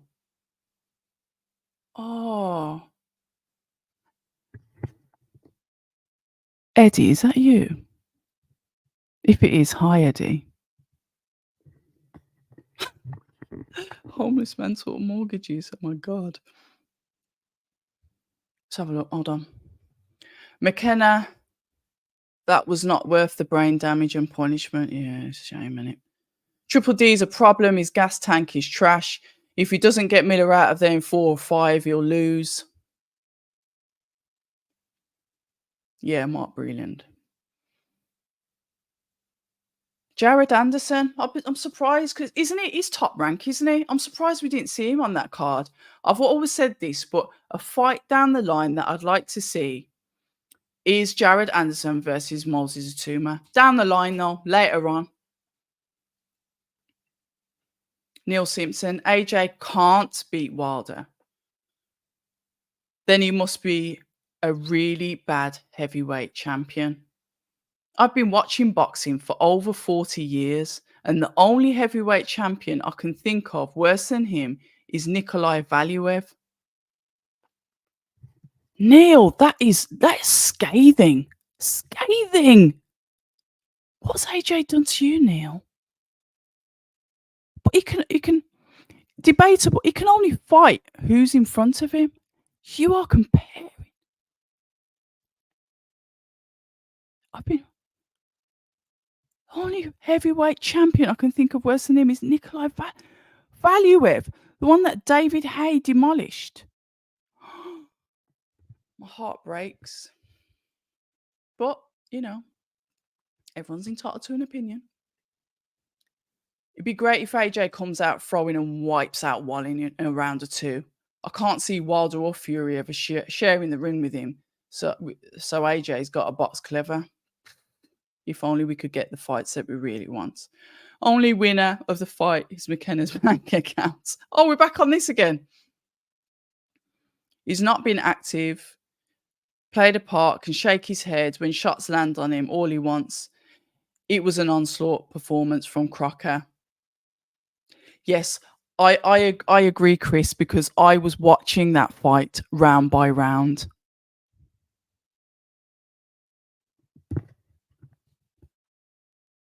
Tommy Morrison would have destroyed Wilder. You can still bet on the fight, so it would be another 25 minutes. Oh, for God's sake.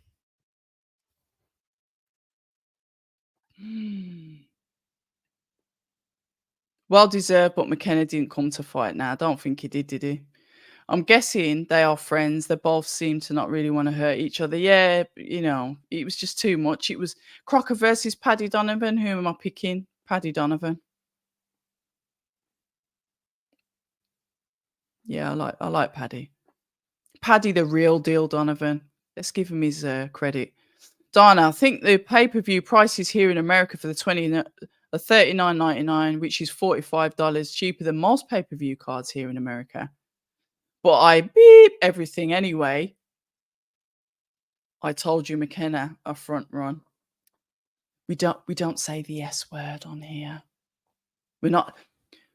We're not allowed to say the S word, so I'm going to have to remove your comment now. I always liked it. Um, I used to watch, like, Nigel Mansell, the old stuff. I liked a bit of rally driving as well. When you have, obviously the one that gives you the directions in the passenger seat and you got to drive according to. I liked all of that as well. But I couldn't name any drivers. I think I just watched that for the thrill of it, thinking that they could nearly die. When you had like the Peugeot 205 GTI. See, I'm going back now, showing you my age. The rapid cars. Remember the Renault? Was it the Renault 500? That monster. And just the older cars. Do you remember the XR2i? Do you remember the Ford um, Escort Cosworth? Do you remember that? Do you remember those days when everything made sense and there wasn't any social media? Sweet Caroline's on. They're walking around. What year was that, Phil? F1 wasn't ever the same after Murray Wa. You think so? Or is it that, when you when did he hold on, when did he retire? Oh, he's walking to the ring? This might not be 11 o'clock, mate. Tyres out. Always so late, these mate. To be fair, Eddie's shows aren't usually this late, but we're sort of on the 10:30. Yardy man who beat Roy Jones. Official introductions. Conlan's about to destroy this man. I like your profile picture technique. I really like boxers. Have a look at Nathan Heaney's pose that he's just done with his. I like that old school boxing look. I love it. Like the way that the brown bomber used to pose, and that they have those. I just prefer the old school poses. Like all of this with standing like. No, let's get some of that. Ah, come on. Anyway.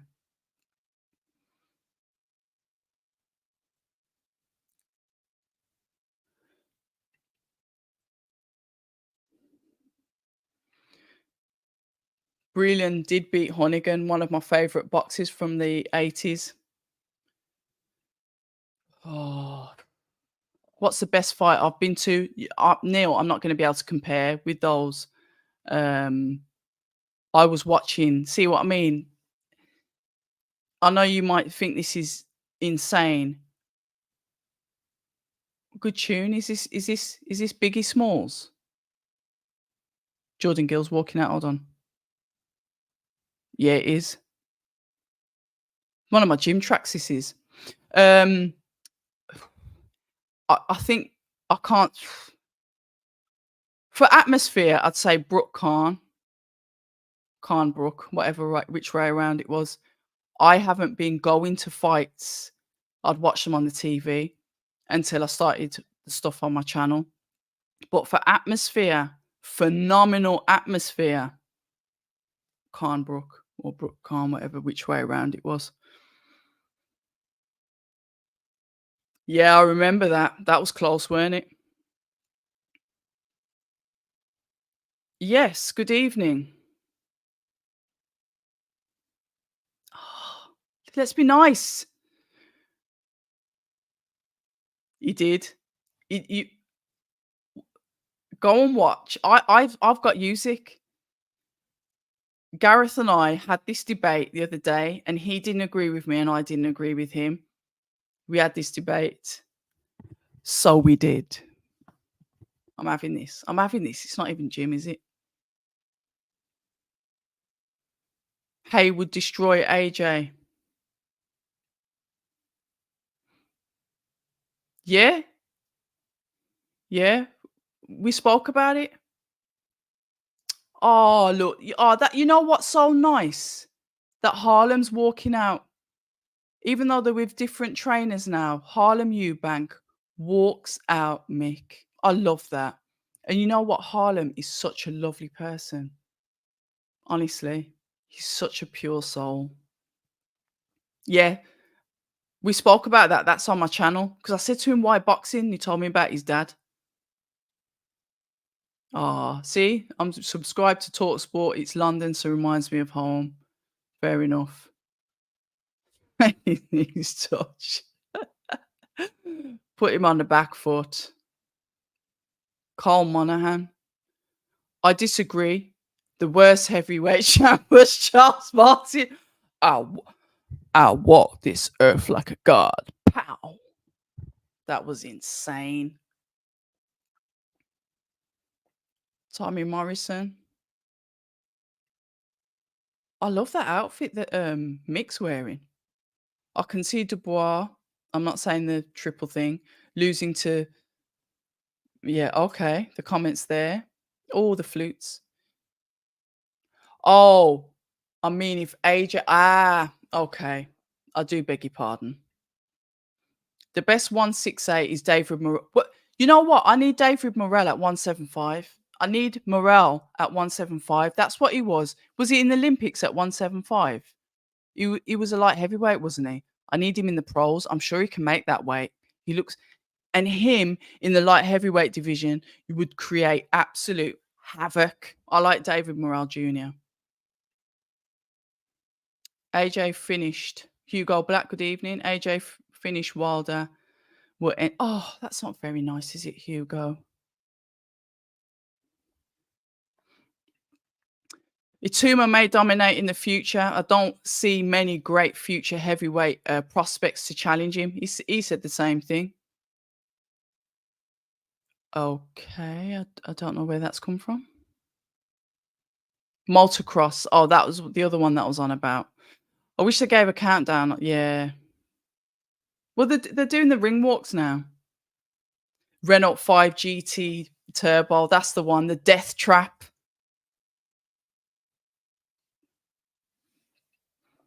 See the 90s.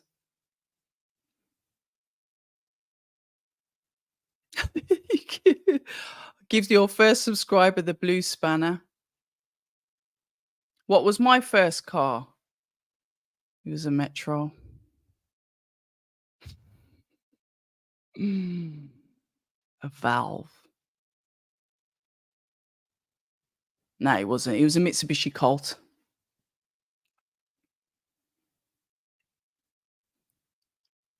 See, yeah, kind of, yeah, 1045 with 1042. RS 18 Turbo, Escort, Cozzy, Skyline. So yeah, the good old days. You knew the 90s.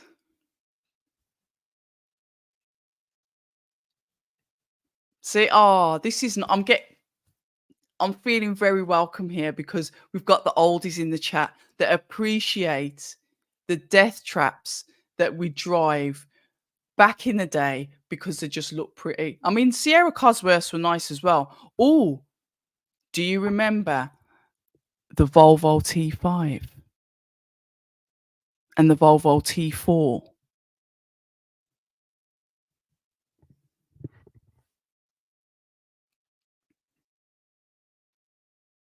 Broadside Capri. Oh, here we go. Bells are going.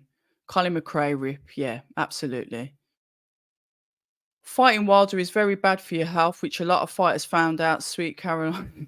Yeah, the centre plate. Yeah, it's sort of like, yeah, we're waiting for the main event to start. I don't know when that song started, but yeah.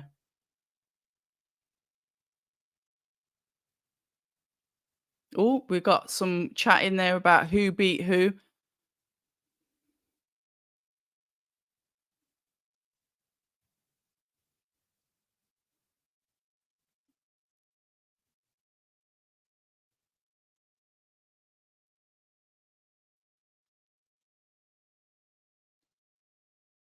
Hold on. Main event, guys. 111 in the chat. I don't know what the likes are on, but can we get the likes up, please? Can can we raise the like vibration in here, please? S'il vous plaît, messieurs and mademoiselles.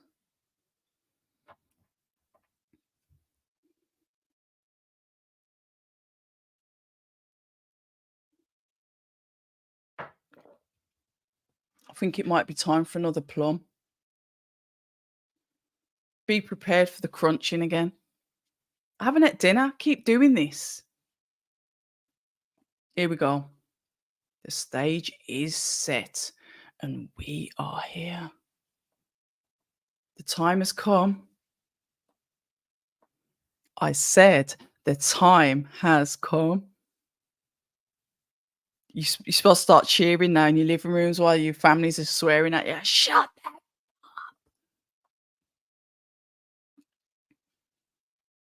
Come on then. What we saying then, guys?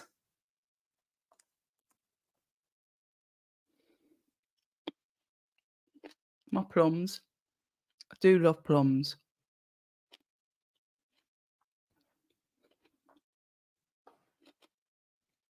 Oh, is David Colwell not in his corner? That's Jamie Takivi and uh oh, that's a Ben Davidson gym trainer, I'm sure it is. Lee Wood. I'll catch up with the chat in a minute, guys. 1 second.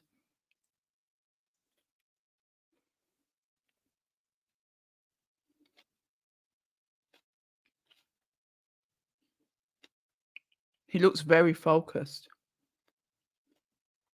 Mick Conlan, lovely guy as well. Lovely.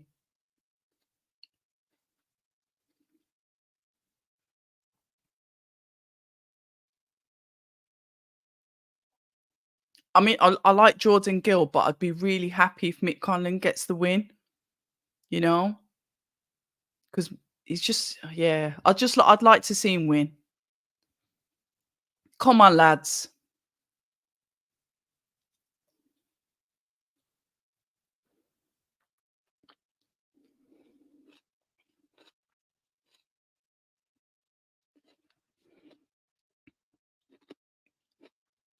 Yeah. Somebody mentioned that earlier.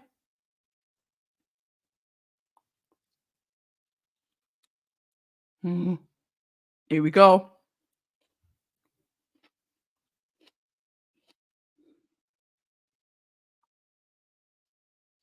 Oh, come on. Guys, can we have running scores in the chat, please? Just in case I fall off again. Gill straight in, centre of the ring. Conlan on the back foot, moving left to right, confident with his stance, throwing out the feint. Comes back in with a backhand. Gill guard up, moves forward with a double jab. Conlan moving up and down, in and out. Gill answers when Conlan throws a punch. Conlan on the back foot. Jordan centre of the ring. 1-2 comes in from Gill.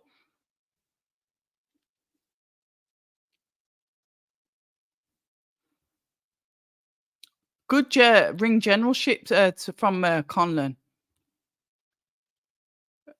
When I say that, it's like, fair enough, it's early days, but he's navigating nicely around the ring. And you can see how well a fighter navigates around the ring when it's harder for the opponent to hit them and land.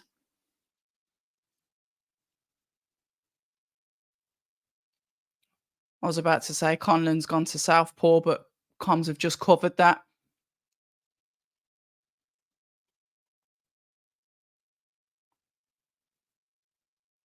Oh, he switched back to orthodox. Nice 1-2. But Gill manages to slip it, throws a hook to answer. Conlan slips it. Conlan throws a jab. We're starting to see some literally going around in a circle. Close range, but nice work. Tidy work, compact work coming in from both fighters.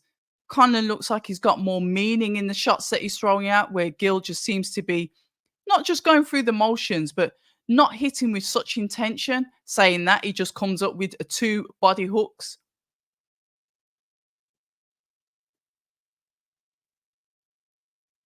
1-2 coming straight back in from Gill, centre of the ring. Conlan flicks the jab back out, throws the backhand. What the hell? What's going on with Conlan's legs?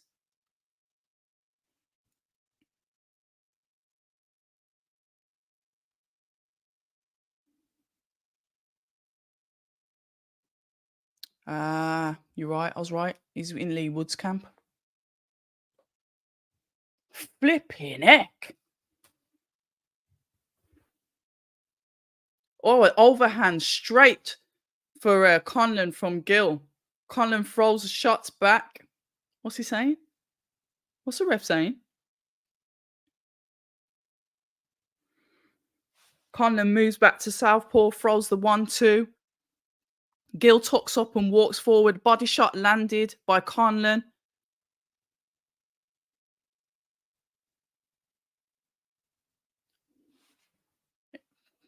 Impressive. 1 second. Let me get through. Lang never fought. Oh, here we go. Hold on a minute.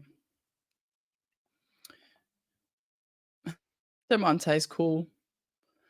If I'm AJ, I'm avoiding Wilder. You reckon? And waiting for IBF title. Options, isn't there? Oh, yeah, it was. It was me that got Deontay Wilder on the channel. Thank you very much, Easy Mind. Welcome. Come back. We want to try and get our US subscribers up, so spread the word around. So shout out to the guys from USA in the chat. No, I haven't. Molten. No, I haven't, Dana. I need to really start to look at fighters all over the place, because unless they're directly in my face, and this is where I'll admit that's the casual part of me. I'm not going out hunting and looking for fighters. So I know I got work to do.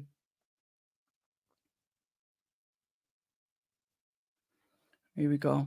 Hold on. Both of the guys working inside. Gill throwing the shots to the body.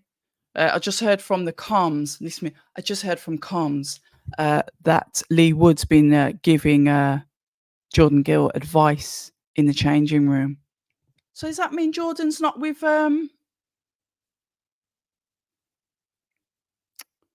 Dave Caldwell anymore? Is he moved teams as well? Jordan's boxing really well here, you know. Conlan back in southpaw again. Just trying to find his range. Oh my God, Conlan's down. Conlan's down already. Gill's got him. Oh, what? Oh my days. Did anybody say it? Jesus. Already? You're in round 2? Gill is coming on with the onslaught. Oh my days. Body shots coming in.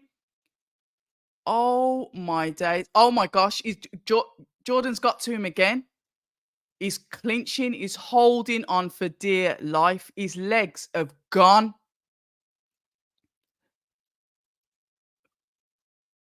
Oh my days. We've got an onslaught of punches coming in from Jordan. Conlan looking to hold. We've got 1 minute left in round 2. Conlan on the back foot. Jordan confidently walking forward. 1-2. Conlan's hurt again. Jordan comes in with the onslaught. Conlan has to grip him for dear life. Wow. Absolutely wow. Conlan's legs are frigged.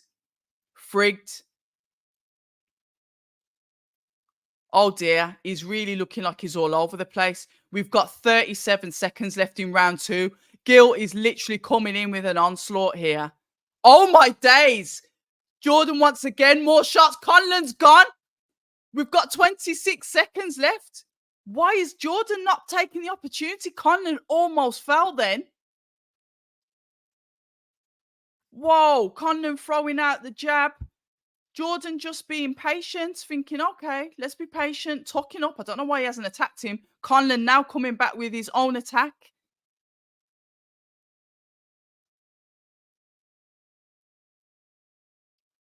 Once it oh my lord. My lord in heaven, I gotta if you walk out to well, you've gone and said it there, didn't you? Because Jordan did walk out. Oh my god. Well, I'm gonna have to fast forward in the chat.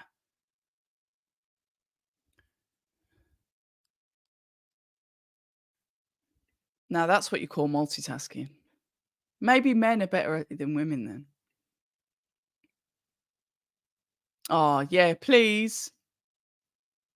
Oh, that's not very nice, is it?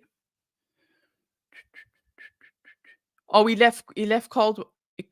Hmm, he did leave him then. Fair enough. What a scrap. What a beautiful scrap. Guys, there's a lot of things in the chat now, so I'm gonna have to fast forward down them. I can't get to read all of them, but whee! This is good. Ooh, I never saw this happening. Here we go. Round 3 of 12. I don't think this isn't going 12, guys. Right, Gill comes out, center of the ring, front foot pushing forward with the jab. Conlan's fighting for that place in the center of the ring. He's trying to respond. Jordan comes back with a jab to the head, jumps into the shot, throws a 1-2. That is Gill to Conlan. Conlan jabs to the body. 1-2 from Conlan to Gill. Gill's just literally sitting in there, controlled, relaxed, high guard, walking forward. Oh, there's a nice jab to the head from Conlan to Gill. But Gill just seems so relaxed. What is going on? Yep. What do you mean he's down again? Am I slow on this flipping stream?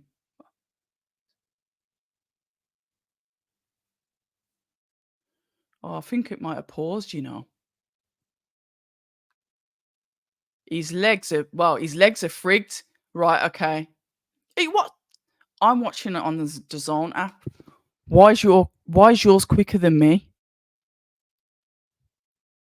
Oh. I was thinking, what the hell? Is he counted that? Hold on, what happened there?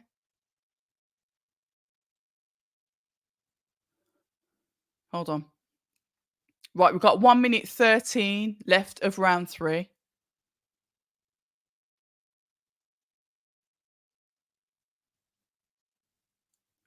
I was about to say, Conlan's nose is full of blood.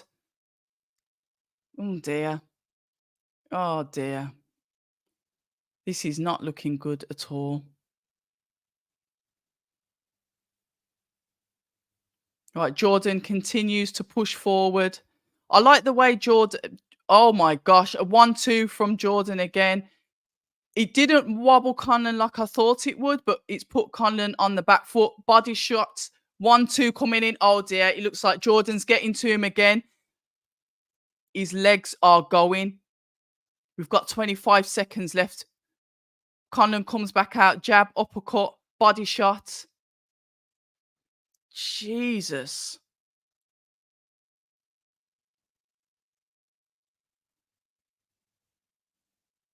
Wow.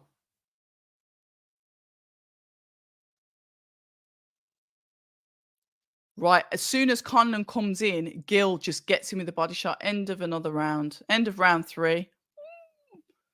Wow. Talk about a turn. Right, let's have a look. Let's have a look. Let's try and catch up. Chris.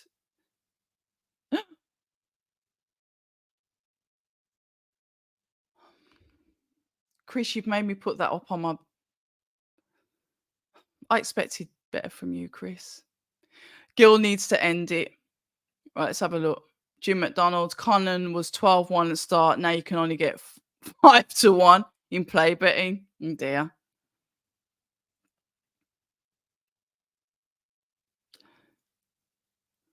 Who's 1 round behind? Whoever else is watching it on their channel. Yeah, that was wild. That was wild. And the thing is, I put it up on the screen. I need to read the comments before I click on them. I've got to start doing that. Yeah, I agree, Hugo. Right, 1-2 from Conlan as they both fight for the center of the ring.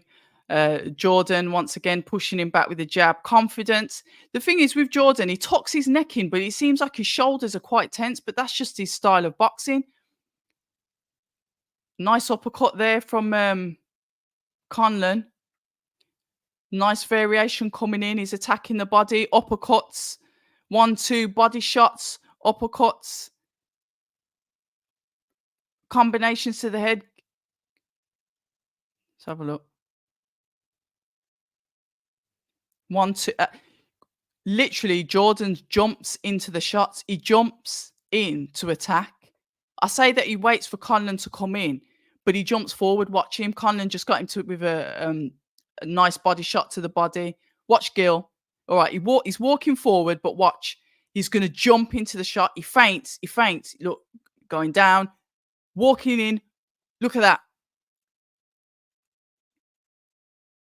Oh my God. We've got body shots. We've got everything coming in from Jordan. But Conlan answers, comes back with uppercuts, comes back with his own hooks. Jordan tucking up. Bloody hell, this fight's good, isn't it?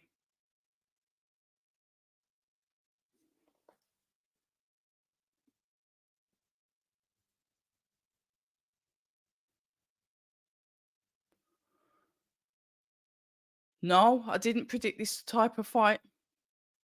1-2 from Conlan to Jordan. A nice body shot landed then. That made him wince a little bit.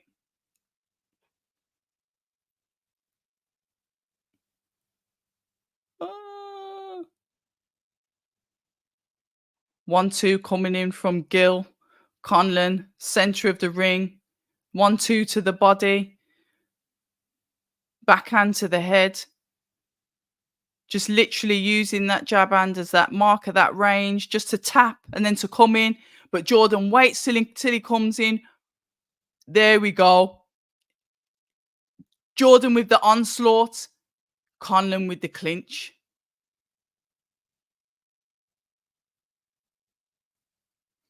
1-2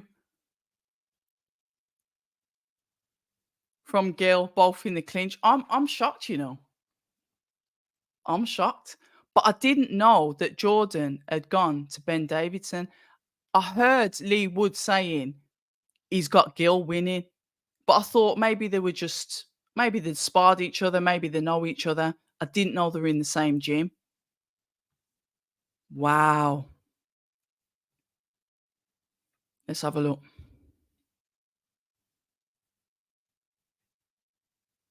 I'm worried for Conlan, he's hurt. Yeah, you're right, Cole. Chris, you surprised me with that because I had it on my screen for such a long time. I'm trying not to get demonetized. We want to keep the channel as clean as possible. Yeah. Oh, yeah. Don't. Yeah. As an American fighting, American fighting, I'm surprised the ref hasn't stopped this fight yet. Nah, he ain't getting stopped. Not in Ireland. Is he wearing Jordans? I don't know. Just like I'm not looking at the ring girls, I'm not looking at what footwear they're wearing. Gill has made things more difficult than they need to be. Round 4. Lee Woods, yeah. Yeah. Flipping heck. Round 5 of 12, guys.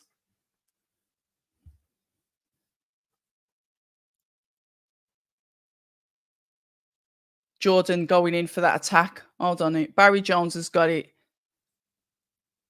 38-37 to Michael Conlan. Has he?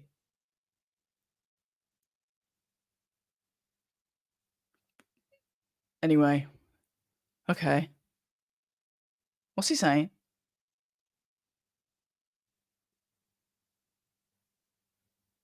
The ref says something. Don't know.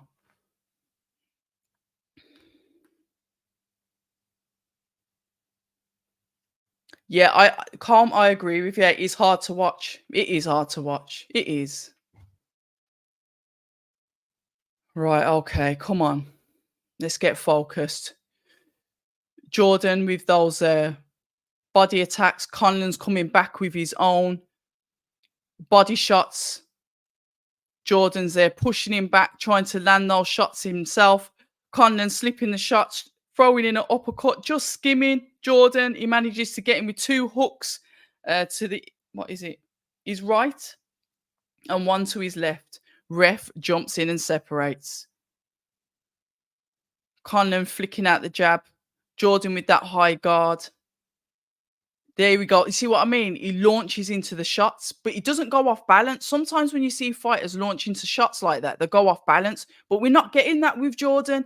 I like the way he just launches into you like faint, faint, and then he'll literally launch a shot into you. And I guess that's where the power's coming from. It's a nice style. I don't think I noticed that with Jordan before. I don't know.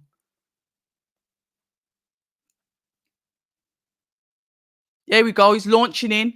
Good footwork movement there. You saw like a pivot out from Jordan once again. Body shots landing. Flipping heck. This is insane. Just under 1 minute left of round number 5.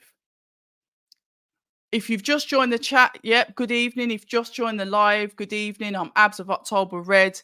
This is the channel. This is where we do live watch alongs. Please hit the like button. Please hit the subscribe button. It'd be nice if you could do that. We have boxing conversations. We have lives with special guests. And on December the 23rd, we will be doing a Christmas watch along special for the Day of Reckoning.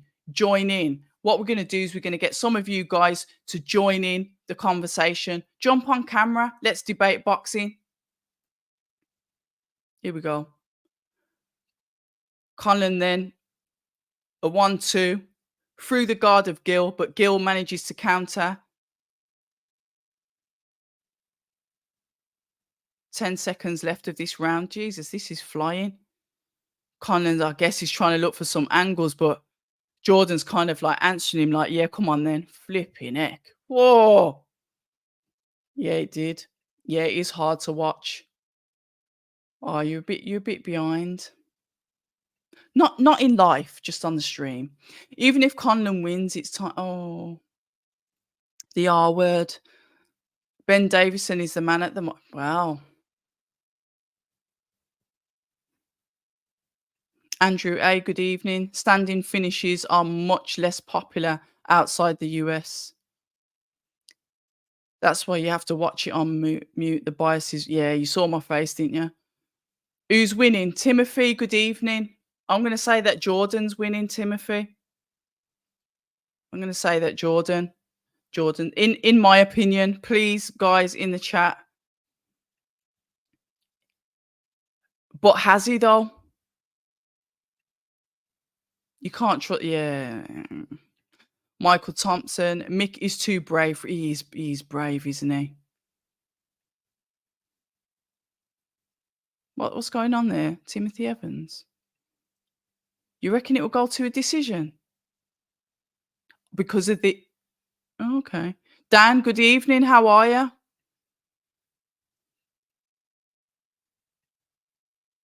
The pace has slowed down. Probably both gassed. Gill's just got him in a headlock and dragged him across the floor. It happens. You can hold on a minute. Right, Conlan back in southpaw. Jordan's still comfortable with that. Conlan on the back foot, but still willing to push forward in the clinch. Ref separating. Yeah, Conlan is a warrior. Oh, he's changed weight, so isn't he? I hope not. Oh, hold on a minute. Oh, beautiful 1-2 from Jordan once again.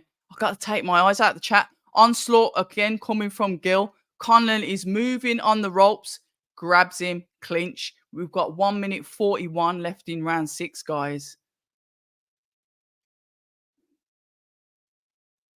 Conlan still in southpaw. Throwing that 1-2, Jordan answers, and straight away Conlan's in with the clinch. Flipping it. This Jordan, what the hold on.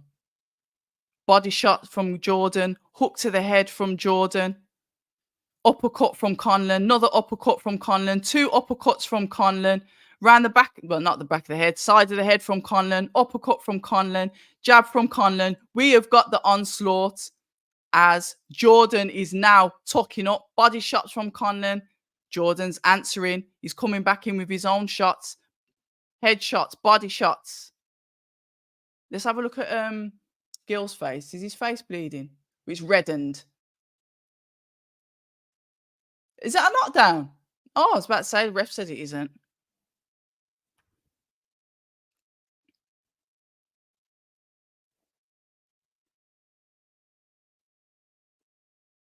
Hold on. Come on. Lovely stiff ramrod jab from Conlan. He's still in the fight. If he might have a point, if he allows him back in, there's some blood on the back of him. I don't know if that's piss off. Hold on. Sorry, a message just popped up. Do I want to update my computer? No, I don't. Not yet. Distracting. Right, here we go. Richard Brown. Hi. Good evening. Are you still planning to start your second? I will do. I've got to get the podcast studio, because what I'm gonna on the podcast is gonna be. You are. Hold on a minute. Lee Wood saying that Gill's way ahead. Yeah. Because it's going to be all sorts of stuff on there and it won't be boxing related. So I don't want the boxing fans coming to this channel and then they're getting pissed off because it's not boxing content. So that's why I said I'd do the two. I mean, you can have different playlists for different things, but say, for example, if you're subscribed and then it's not a boxing conversation, that might annoy some of the boxing fans. It's still up in the air at the moment, but I've still got to sort out the studio. Gill has got to knock him out or they'll rob him. You reckon they'll rob him? Gill's up at the moment. I'd say he's up. It's a messy fight, but it's a good fight. It's not a boring fight, is it? Who's in Jordan's corner? He's got the Ben Davidson team in there. That's why I can. You what? What did he threaten that he'd be disqualified for what?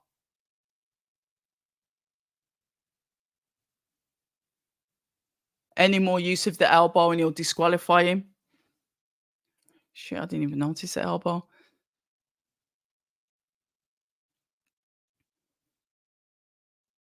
Right, round 7. Conlan throwing out that jab. Jordan jumping in with his own double jab. 1-2, pushing Conlan back once again. Conlan tucking up, pushing forward.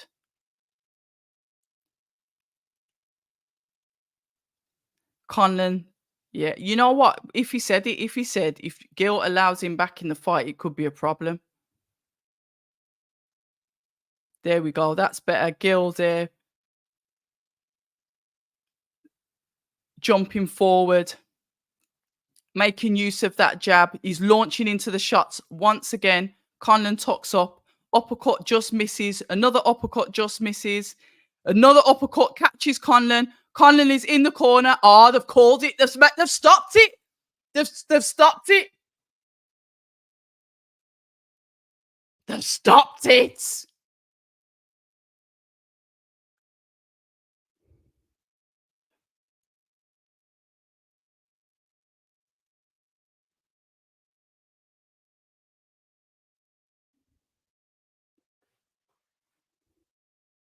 They've stopped it.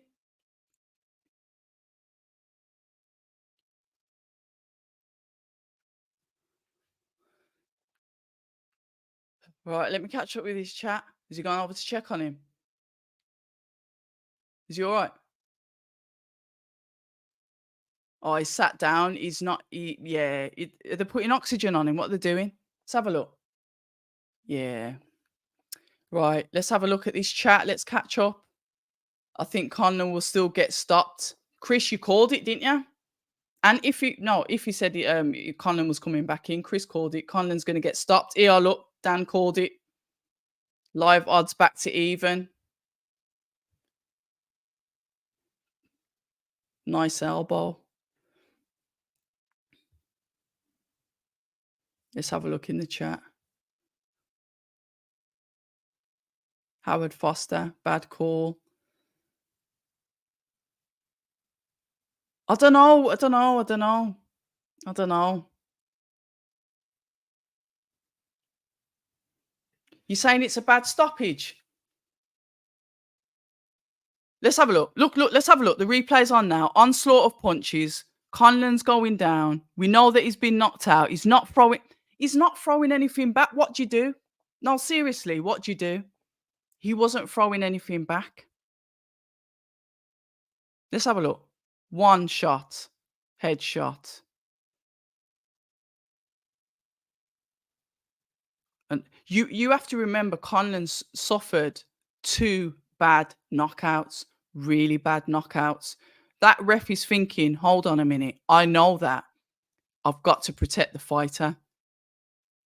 Don't get me wrong, the stoppage was a surprise to me, but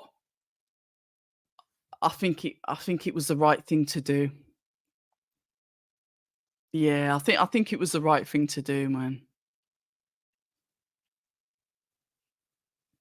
Oh, sad to see, but massive. I mean, Jordan Gill, what a flipping improvement.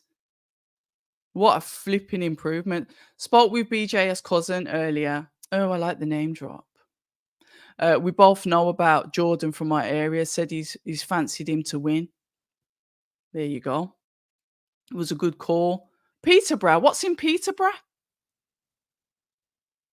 Peterborough.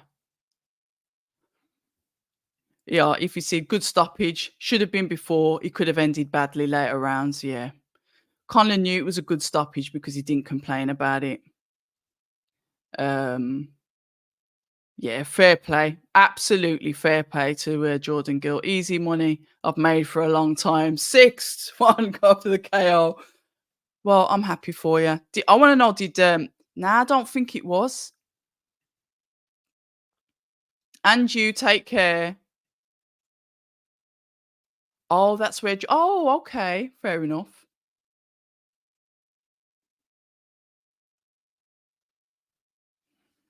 Yeah, yeah. Fair. Congratulations. Congratulations. Calm. I think it might be the right idea. I think it might be the right idea. Because how much more punishment can you take in your career? Do you know what I mean? I don't think they're in the same camp, GG. So I don't think so. Don't think that's happening. 12-1 TKO win for lottery. Lottery.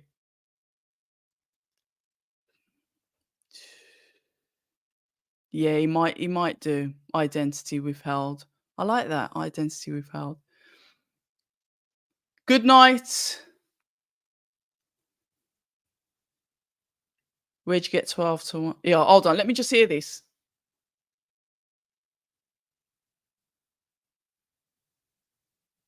You just spoilt the party. Jamie Ward.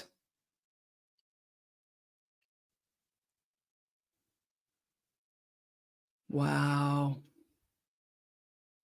World-class fighter. Oh, bless him. Oh, he's respectful. He's come and give his thanks. Oh, God, this is heartbreaking. I don't think it was lucky, Luciano. I wouldn't say it's an early stoppage.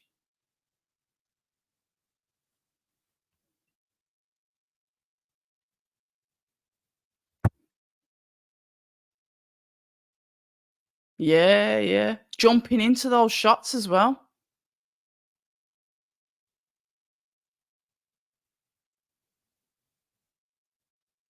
Efficiency, okay. Fair play to Jordan. Absolutely massive congratulations. I hope Mick doesn't fight again. He has entertained us fans and given us all he needs to look after himself now. Spot on. Yeah, it was hard to watch, but Gill was better on the night. Conlan is an Irish legend. Please stop now. Yeah. Listen, guys, we could go all night, couldn't we? We could go all night long, but we're not going to. I am back here next Sunday for the Boxer Show for Bill and Smith Masternack Sunday night watch along. Maybe probably from about 9 p.m. I'll probably do that one. The review of the fights, including this card, should be out on Monday. I should be going into 2 gyms next week. So hopefully I'll have some gym content. Please look out for content from Francesca Hennessy, Bradley Skeet, and we've got the BCB fighters, Tyler Denny, Nathan Heaney, Liam Davis, and is it Ryan? I keep on forgetting Ryan. I'm so rubbish with names, but I've got content coming out all this week. And then you know what we're going to do? We're heading in towards, I'll probably do the Rodriguez Edwards, which is the week after. But listen, you know what? It's time to go. It's time for me to rest my little head. Thank you so much for joining. You guys have been awesome as per usual. You know what we say. Stay ready. Good night. Au revoir.